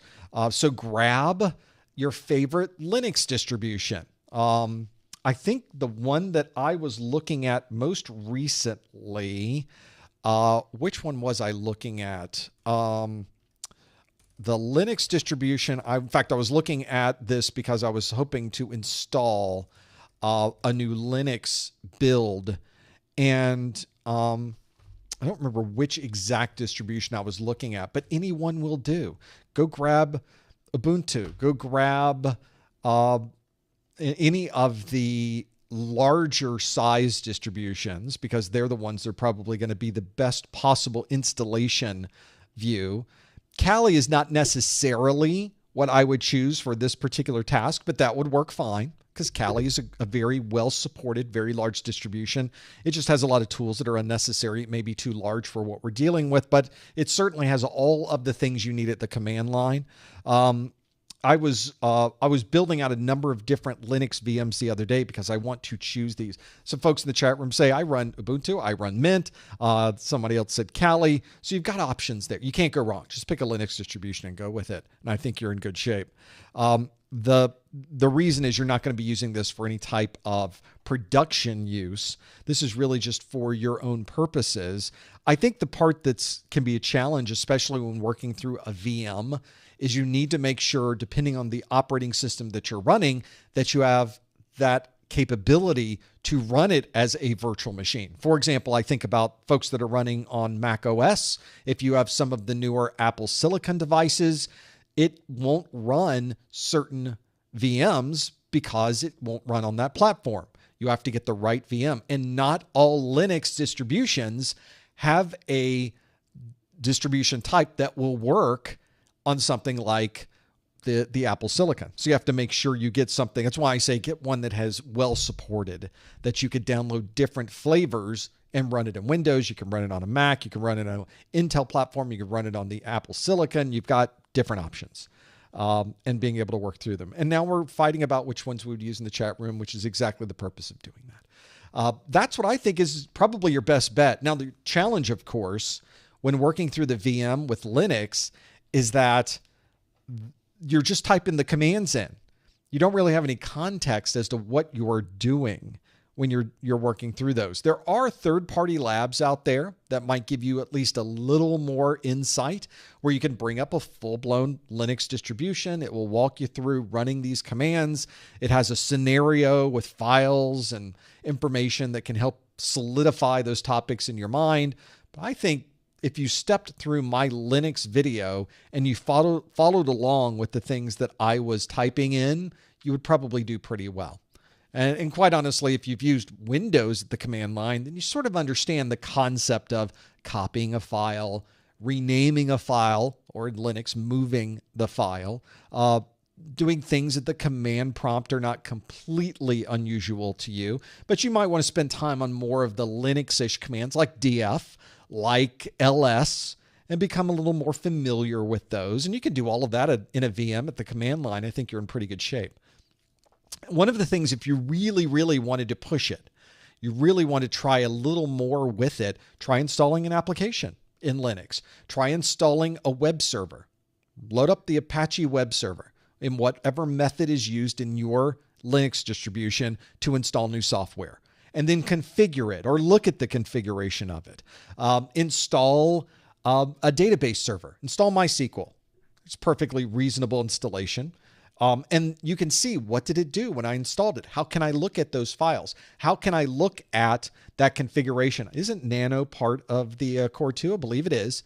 So maybe looking at and editing one of those configuration files. That's something you can do. And because it's in a VM and it's not production, you could break the entire thing if you wanted to. No harm done.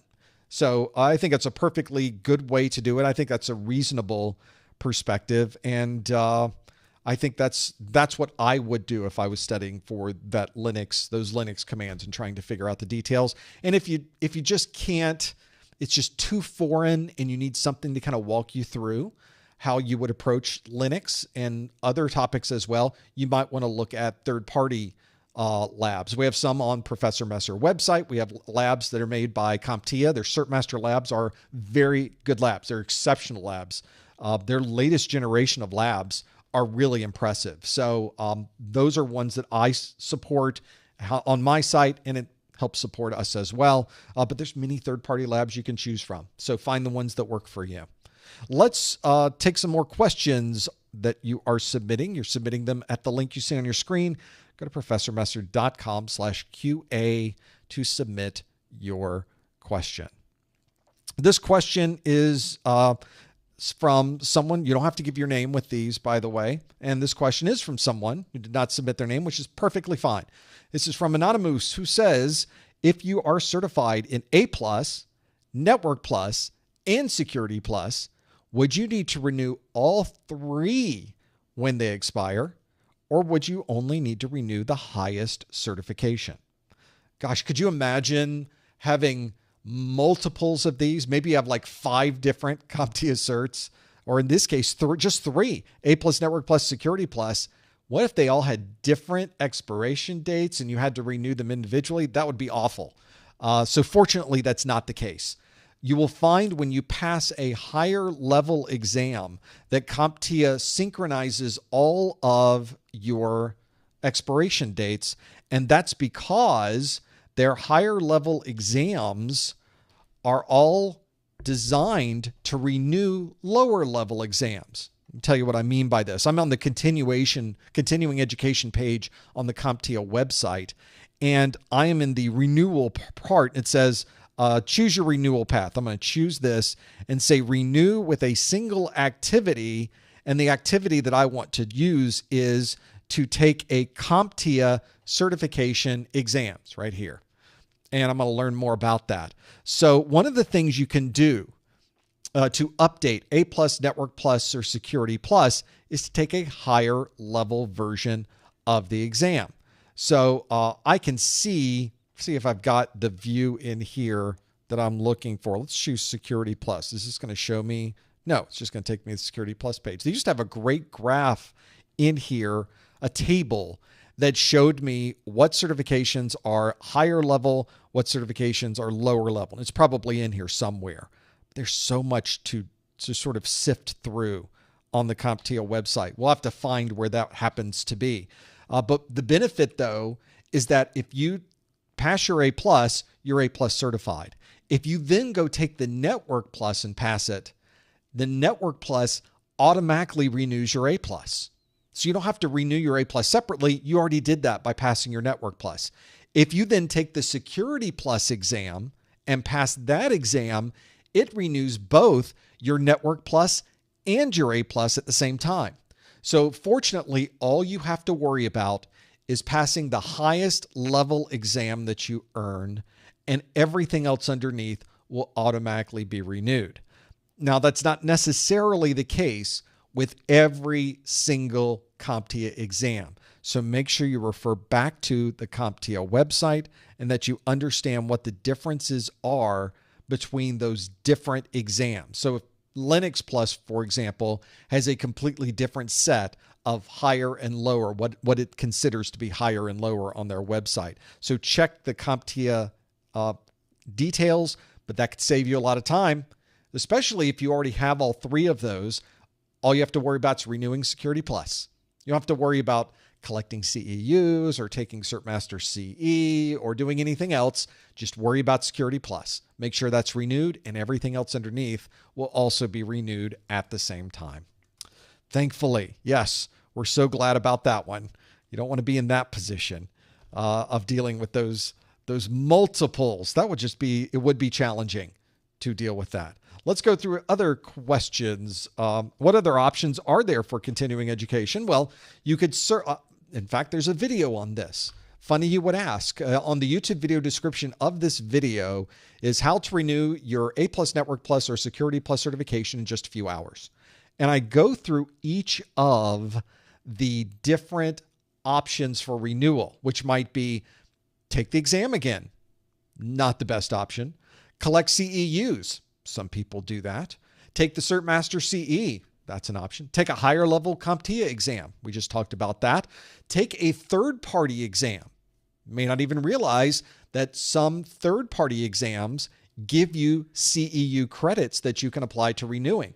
So you could take a Cisco exam, a Microsoft exam, an Amazon exam, a Red Hat exam, and you may be able to get continuing education unit credits for that. So those exams could possibly renew your A+ Network Plus or Security Plus certification.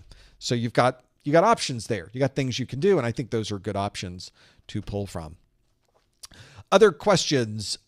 This is a common question, but I think it is worth talking about. I'm going to search for this answer now because I think this is how often this one comes up. In fact, I think we might have even looked at this a couple of days ago on the last live stream. This is from John T, who asks, on performance-based questions, do you know if it's graded as one whole question?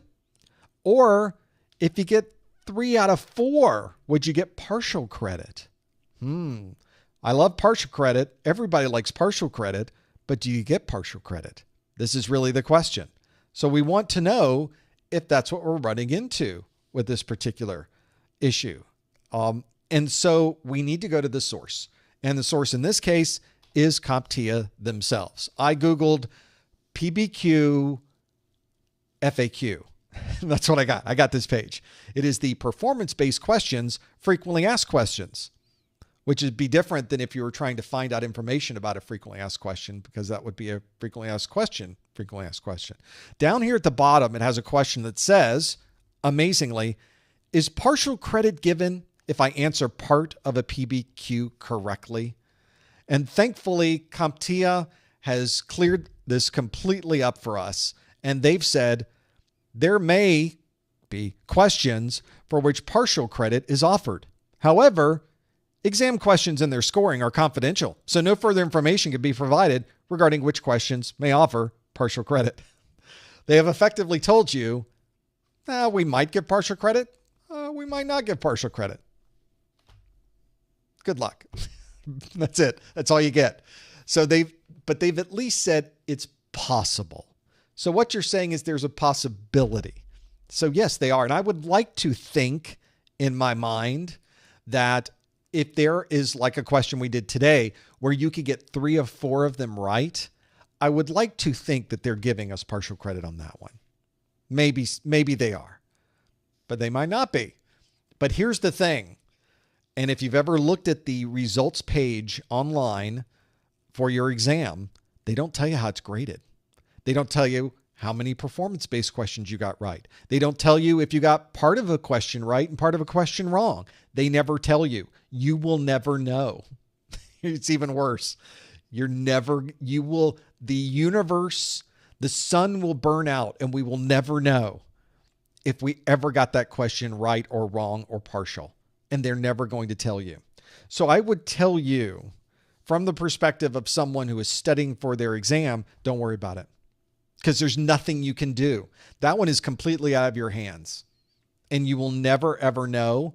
There's no even way to reverse engineer it. So not only will you never know, there's no way that you could ever know.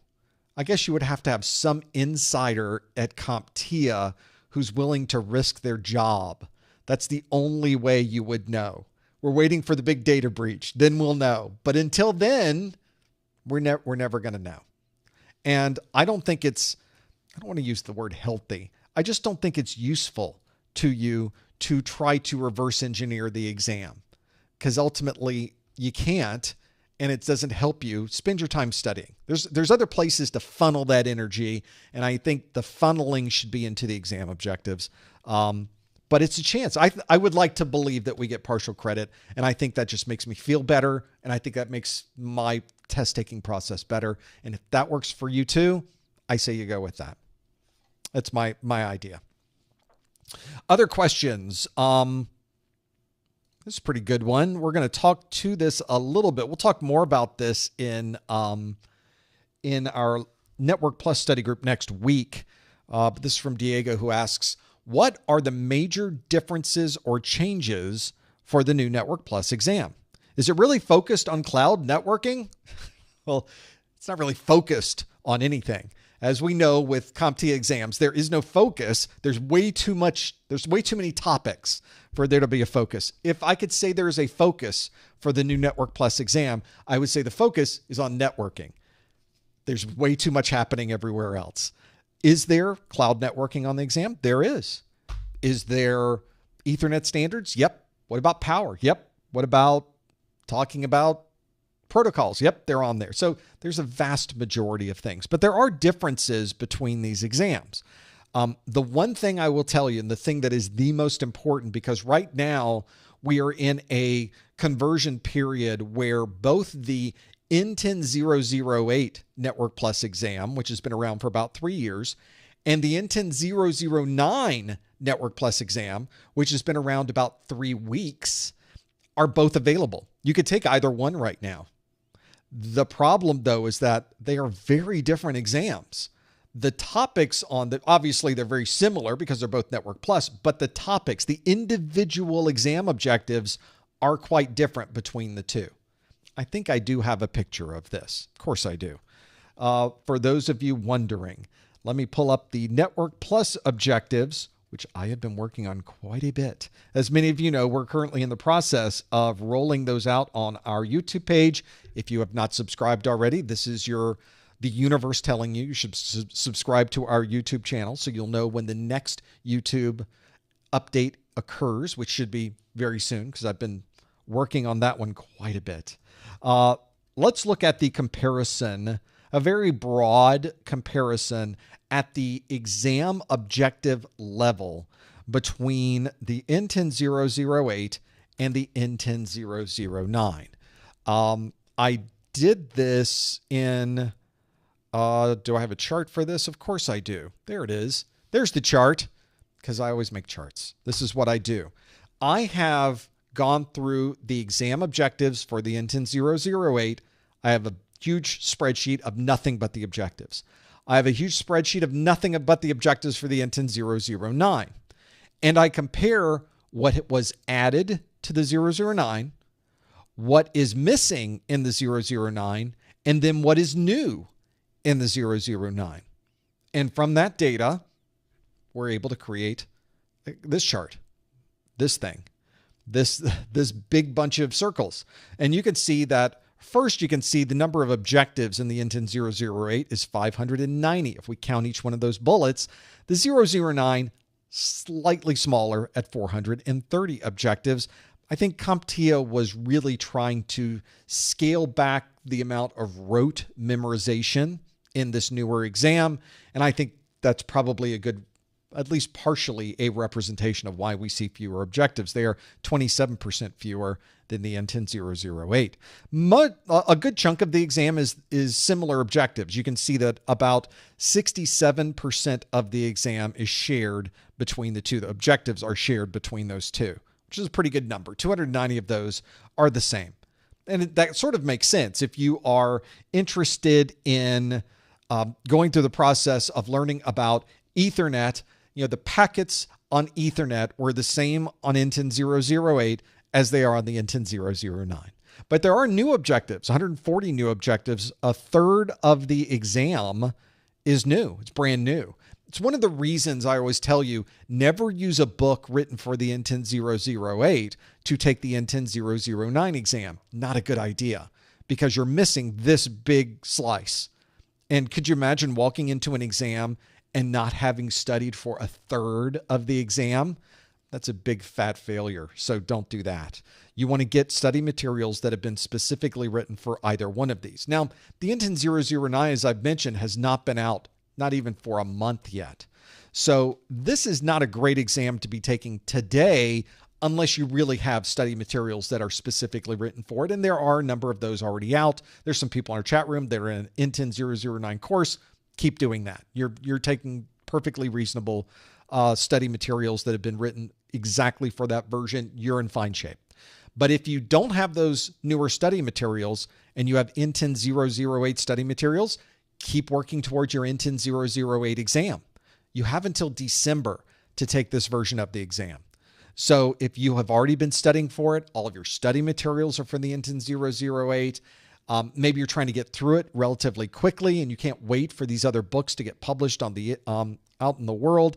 The Inten 008 is a perfectly reasonable exam to take, and it doesn't matter which one you take, you get the same certification. If you take the Inten 008 exam, you've earned your Network Plus. If you take the Inten 009 exam, you've also earned your Network Plus. It's the same Network Plus. There is no flavor of Network Plus. You just are Network Plus certified at that point. So take the one that makes the most sense for you. And indeed, you'll notice that if you go to our YouTube channel, I think we got about a third of the courses out there already. I've already got videos. I'm just in the process of editing at this point and uploading. Editing and uploading, editing and uploading. That's what's happening right now. So it is going along quite swimmingly. So that's why I mentioned now's the time to subscribe to the YouTube channel, because you'll get notified if you click that bell that we put some more of those videos online, and that might help you with your Network Plus studies. Another thing to consider as you are going through all of your studying. Let's look at other questions that you might have and what's here. Let's circle back to the A+, since this is an A+ study group. I like this question. It does come up quite a bit. This is from Anthony, who says, which core is the hardest thing to do? I think you're referring to the two exams themselves and not the topics on the exams. But which one's harder? Is it core 1 or is it core 2? Is it the core? In fact, let's bring up the differences. I think I've got a slide on this so we can do this. So scroll. I brought this up earlier. It kind of shows the differences in topics between these two exams. I've got it on my screen right here. Boom. There we go.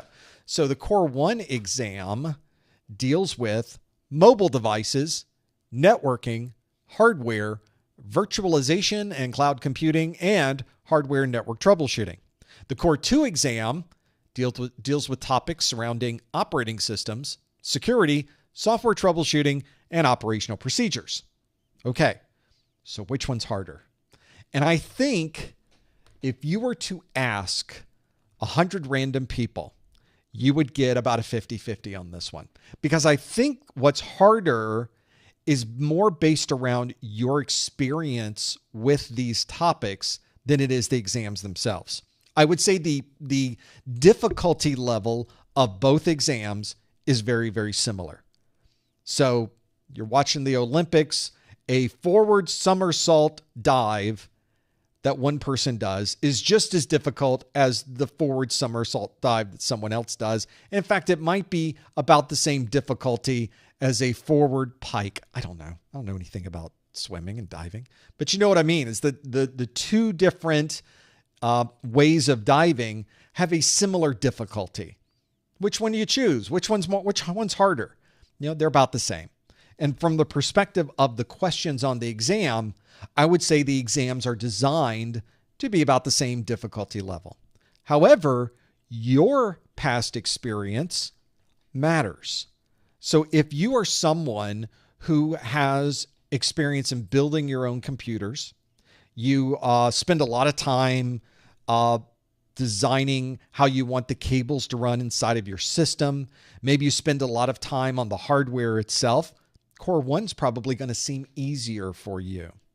But maybe you're someone who's already been working at a help desk. You've been doing a lot with Active Directory. You've been working a lot at the Windows command prompt. You've been using the control panel a lot. You're very familiar with Windows.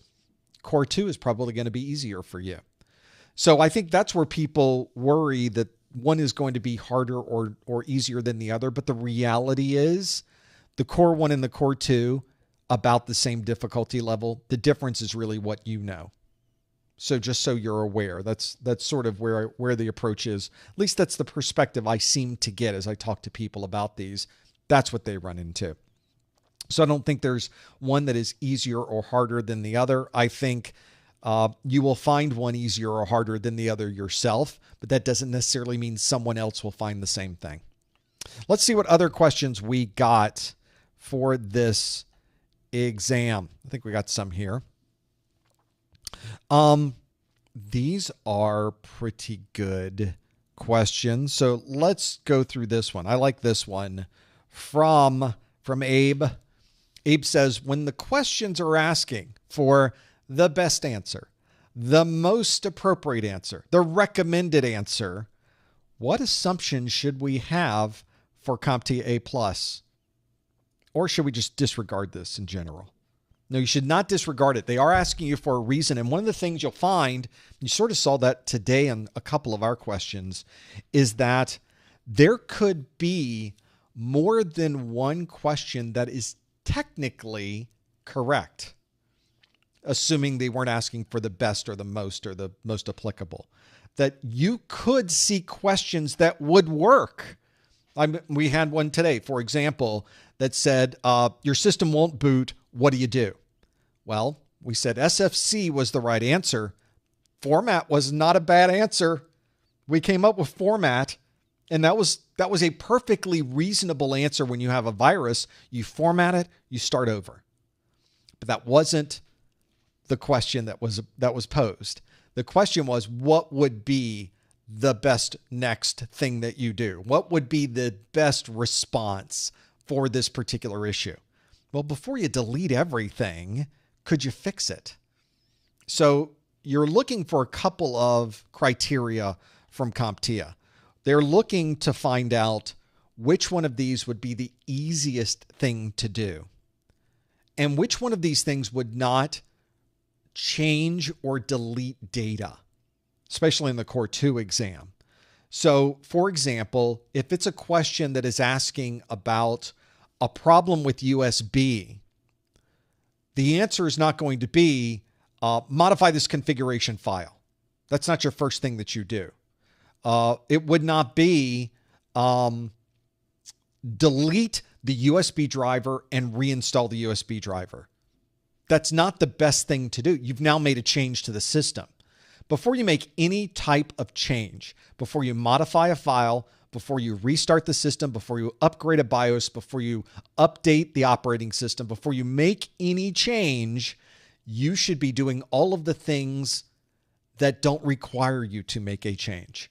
Either collecting data, collecting evidence, or trying things that are simple. Reboot the system. Did you reboot?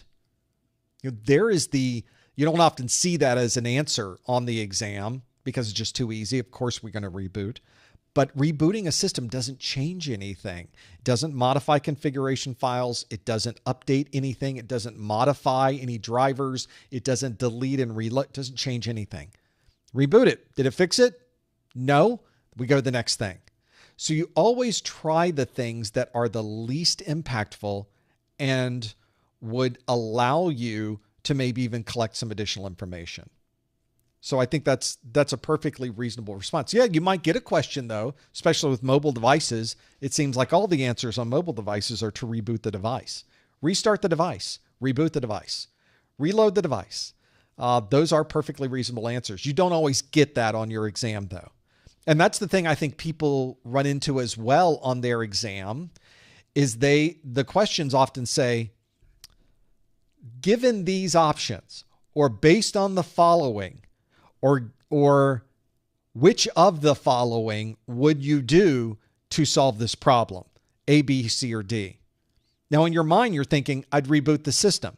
That's the first thing I would do is reboot the system. You look at A, B, C, and D. None of them say reboot the system. And you're thinking to yourself, well, that's not the right answers. I don't have the answer that I would choose, so therefore this question is wrong. But the question literally says, based on these next four things, which would you choose? They don't say it quite like that. They say something along the lines of, given these options, or based on the following, or which of the following would you choose to do this? So they're already setting you this criteria. You only have these four things to choose from. You don't have the ability to reboot the system.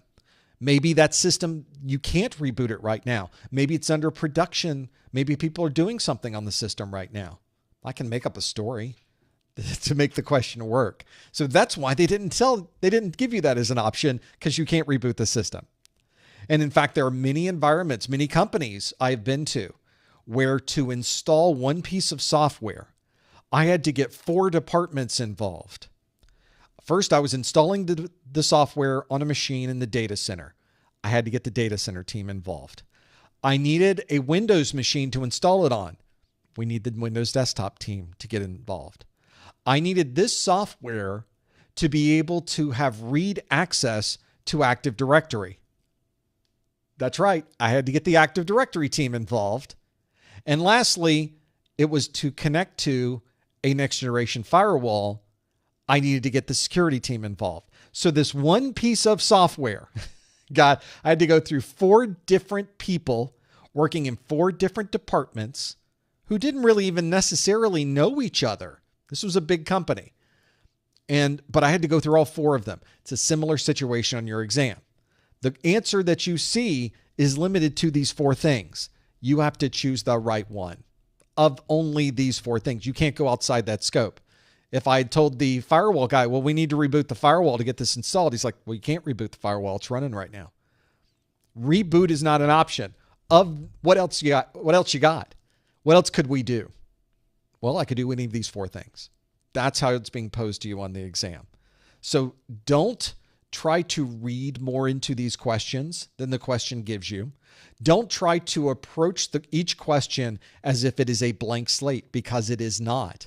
It is a very controlled environment that they are providing you for that question. Only read into the question what it literally tells you. Don't think, well, they're running this in Windows, so they'd have access to this thing, so you should really do that. That's not what they told you. They said, here's 4 things. Which of the 4 are you choosing? That's what you need to focus on. So that I get constantly messed up on my exams because of this, because I want to do these other things. I've been working in the industry a while. I've run into that problem before. Rebooting's not going to fix that. You need to modify the thing with the stuff. That's not the question. The question of these 4 things, which do you do? Stop trying to read more into it with that. That's the important part. So I would tell you, don't read more into it as well. Stick to what they're telling you, and I think you'll be okay. Let's talk about legal things. And let me tell you, when I knew you were tuning into this live stream, I knew every single one of you would want to talk about the law. And here's a good question about the law, which interestingly enough is what we're going to talk about. This question asks, have you tried installing Mac OS on a non-Apple device? Have you ever done that? So the question is not a technical question. It sort of is, but it sort of isn't. It's also a legal question. So let's talk about installing Mac OS on non-Apple devices. Because if you look at the Core 2 exam objectives, which I have right in front of me. In fact, it is on the page I want to look at. Section 1.10, identify common features and tools of the Mac OS desktop. Mac OS/desktop OS. So they're really focusing on Mac OS, not iOS, not iPad OS, but Mac OS. And things like multiple desktops, mission control, keychain, spotlight. Now I've messed up the whole thing. Back to 110, everybody. Here we go. There it is. So mission control, keychain, spotlight, iCloud, gestures, finder, remote disk, dock. None of these things exist in the world of Windows, right? So it would be nice to get some hands-on on Mac OS to be able to do that. Now, if you don't have Apple hardware, you can't install Mac OS on a device. Mac OS, the end user license agreement, the EULA for Apple's Mac OS, specifies that it can only be installed on an Apple hardware device. So you can't legally install Mac OS on any other system, and I do not recommend that you do that. Now, can Mac OS run on non-Apple hardware? Technically, it could to some degree, although every time I have either seen it or allegedly tried it, doesn't run very well. And I don't recommend it. It's just not worth the time to to deal with it. You can run Mac OS as a virtual machine, as people are asking in the chat room. You absolutely can run it in a virtual machine on Apple hardware. Well, it sort of defeats the purpose, doesn't it? We're trying to run this so that we can study for our exam. If I had Apple hardware, I wouldn't need to run it as a VM. So there's sort of the problem. You knew there would be something, right? So technically speaking and legally speaking, you are not able to run Mac OS on that. Now, one of the things you could do, there are cloud services that will run Mac OS as a service. They're out there. Now, there's usually a cost associated with this. I think that AWS does support Mac OS now as well with their desktop as a service products. So even Amazon allows you to run Mac OS. So they must have done something there. There are also many third parties out there that provide Mac OS, Mac as a service. So in fact, I'm looking at a couple. I don't have any that I recommend. I haven't tried any of them to work through them or have any of them. And I also do not recommend that you install it in violation of Apple's end user license agreement. So using one of these online services where you can run Mac OS as a service, maybe run it in AWS, maybe run it from a third party might be a good option as well. Things you can do there. Now, quite honestly, the Core 2 exam does not require you to have an intimate knowledge of Mac OS. If you go through my videos and you learn that to back up files and systems with Mac OS, we use Time Machine. That's about all you need to know. You don't need to know how to start Time Machine, how you go through the backup process, how you go through the restore process, which by the way is just seamless and beautiful and has saved my bacon so many times. But it is something you don't have to worry about the details. You just have to know what it does. They aren't looking for a lot of detail here, primarily because they know if you don't have an Apple hardware, you're not going to be able to use a lot of hands-on for Mac OS. Plenty of great videos to watch on this. You go to the YouTube, watch my videos, and you'll be fine. The context is very broad when it comes to that. But the Mac OS and versions of Mac OS do still run on Intel platforms. There's a number. In fact, looking at my studio right now, the studio has the Mac that's in front of me. This is running on Apple Silicon. The Mac that you're watching all the slides today come through, you can't see it very well. It's on this MacBook Pro. It's an Intel-based MacBook Pro. I've had it for a long time. It's perfect for showing you the presentations. So this is different executables. It's different software running on this than running on the machine in front of me, even though it's exactly the same operating system with exactly the same version. But there's different chips and there's different compiled executables because of that. So interesting that the option is there and what they work through. So that's what I would absolutely recommend, is sticking to the end user license agreement, and I think you'll be okay. I think you'll be all right. Does Azure have Macs out there to run? I don't know if they do or not. Might be something to look into. There's a lot of good third parties that can provide you with that. If you really, really, really wanted a desktop to work through it, you can do that with those. We've got some time for another question, so let's fit one in. We talked about this one 2 days ago. Since it has come up again, I would love to address it really quickly. And then there's another good one I want to cover before we are done. Well, you can kind of see it over my shoulder, I guess. Here we go. Do you recommend taking the 1101 and 1102 at the same time or at different times? These people approach these exams in different ways.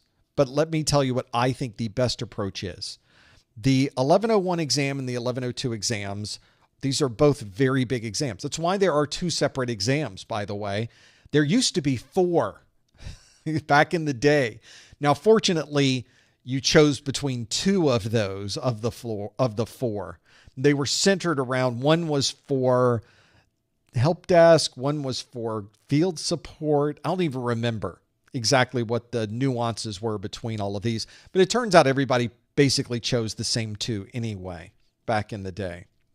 So I tell people the reason there are two exams is because both of these exams are really big. But fortunately, CompTIA has done a great job of encapsulating all of the topics you need to know into a single exam and keeping those two exams very separate as to the exam objectives, which is great because you can study for one, focus on that one exam, go take that exam, go pass that exam, and then change your view to the next one. And I would highly, highly, highly recommend you study for a single exam at a time. You take a single exam at a time. Do not study for both of these at the same time and try to take both of them on the same day. Do not do that to yourself. If you want the best possible chance of passing these exams, study for one at a time.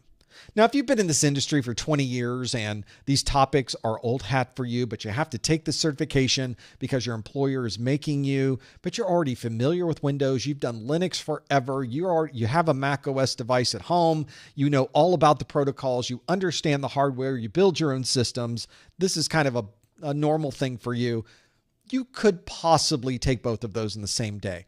I'm not talking to you.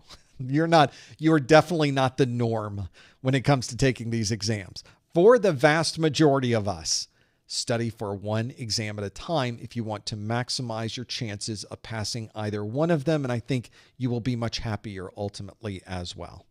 So my recommendation, you study one, you pass one, and then go to the next one. Do not try to take both of them at the same time. You will not be happy in making that particular decision. Chat room's asking, when are the Network Plus N10009 videos being updated again? Very soon. I'm editing.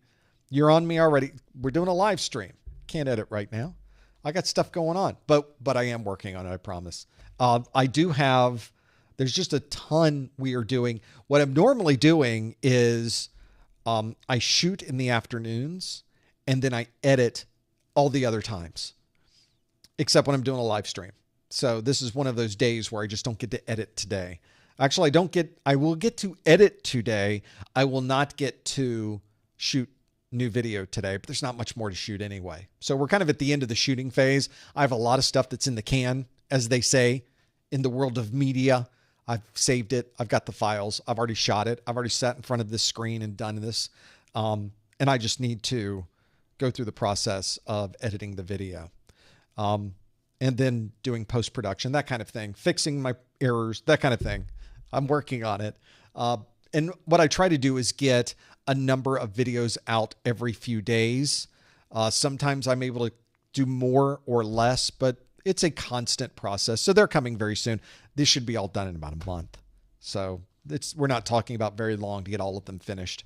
And they'll be ready for you. Again, the best way to know when they hit, subscribe to the YouTube channel, click the bell so you get notifications. And I think that's the best way to do it.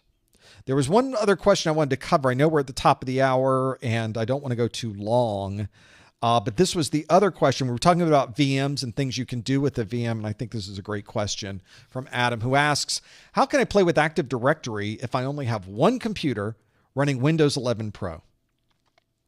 And I think one of the things that are really helpful with this is you can do a lot in a VM. In fact, if you watch my videos on Active Directory, I'm running Active Directory on this Mac that's in front of me. So you're really looking at Mac OS with a VM running on top of it, running Windows Server with Active Directory. In fact, I'm running two VMs on that at the same time. So this might take a bit of drive space, which you may be able to clear out. Drive space is relatively inexpensive. The part that really gets you with a VM is RAM. But if you've got 16 gig of RAM in your system, maybe you might be able to do this with 8. Might be pushing it a bit with 8, but you just keep the numbers low. You can load up Windows Server in one VM, run Microsoft Windows Pro in another VM, and have those two talk to each other. It's what I did. That's exactly what I did on this computer when I was creating that video. So you'll need Windows Server. There is a downloadable version for evaluation on the Microsoft website.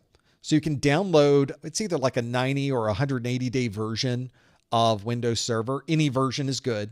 You just download the latest that's out there and you'll be fine. And you need a version of Windows that's running. Although if you're running Windows 11 Pro on your system, which you mentioned here, you don't need another VM with Windows. You've got Windows 11 Pro. You could connect to that Active Directory that you are building out. So you can focus your efforts on this one VM that is Windows Server. You have to install it and you have to get it working right, which is a challenge.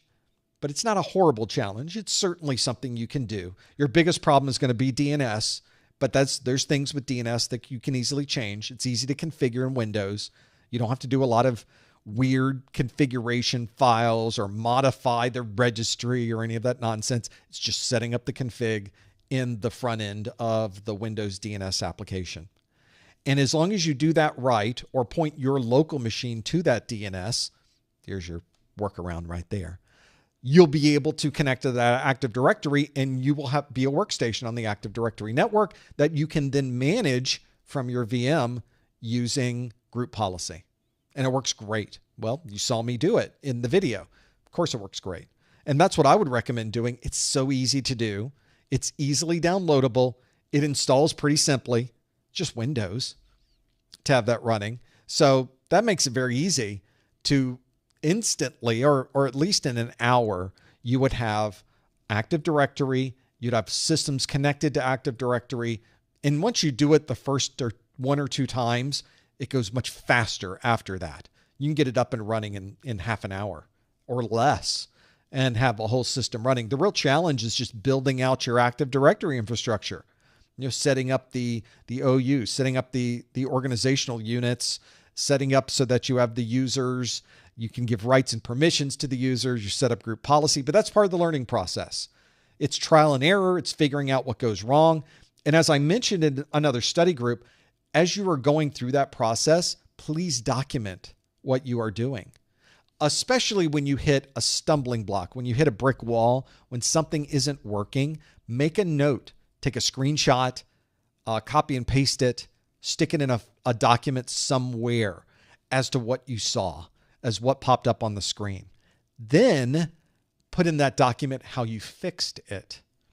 And the reason you're doing that is not necessarily so you can go back and see what did I do today, but it's so that you can remember it when you want to describe it to someone else.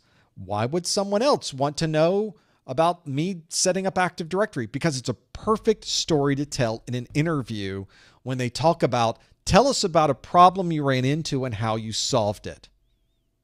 There's your story. It's like a 10-minute story. Well, I just installed Windows Server, this version. I installed Active Directory just to set up in a lab I got at home.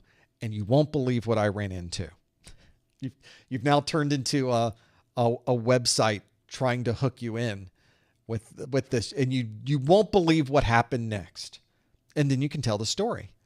And here's what I ran into. Here's the problem I was having. I couldn't figure it out. And then I realized it's Active Directory. And here's how I got through it. And then now you've told the whole story, which, by the way, if you're trying to get a job at a help desk, you've now just told them you're perfectly capable of building out your own VM. You installed Windows Server. You worked with Active Directory, which, by the way, is exactly what they're running in their environment. So I think it would be a great way to not just hone your skills and prepare for the A+ exam, but I think these are things that will help you not only short term, but it may be even longer term in your career to make that happen. Some folks in the chat room even say, can you play with Active Directory in Packet Tracer? You cannot. Packet Tracer is not a virtualization environment. It's an emulated environment, and it does not emulate or virtualize anything Windows related. However, Packet Tracer not only allows you to build out switches and routers and connect them all together, it also allows you to drag and drop workstations laptops onto the screen. Give those devices IP addresses. You can bring up SSH and ping and other utilities on those devices, even though they're not running a real operating system. So you can do fun things where you can set up an entire infrastructure in a packet tracer, put one computer on one end of the network, put one computer on the other end of the network, and you can ping all the way through if you want from those devices, which is kind of fun. In fact, you can put it in kind of a slow-mo mode where it will stop at every stop along the way. You can watch the packet, not in real time, but sort of in this bullet time where you're watching the packet. You can have it go one step at a time and watch the ping go all the way down and watch the ping go all the way back. So even though you're not running Windows, you're not running Active Directory, you can still load up a machine with an operating system on it and do fun operating system things, which is kind of cool. But if you've got Active Directory already running in a VM, you've got everything you need to be able to make that happen. And if you wanted to load up a separate Windows running as a separate VM, you could do that. If you're worried about messing up your own system with Active Directory and connecting it and managing it, you can, of course, load a separate VM. And now you've got your Windows machine and then two separate VMs running at the same time. I've had craziness going here on my screen. Sometimes we have 3 and 4 VMs all at the same time. Absolutely doable. Works like a charm. And there's lots of free ways to do that. Use VirtualBox, use VMware. There's a lot of free tools to use there. If you're running Mac OS, Parallels has a free version you can install for virtualization. Parallels works amazing on Mac OS. That's what I use almost exclusively now.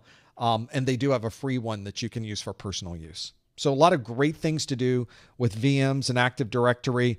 And ultimately, it is one of the best ways to study. Just pick something, install it as a VM, try it out. Load up Linux, and then load a content management system. Load up VirtualBox, load up Linux, load up WordPress, load up MySQL, run it all on the same machine, see if you can get it to work.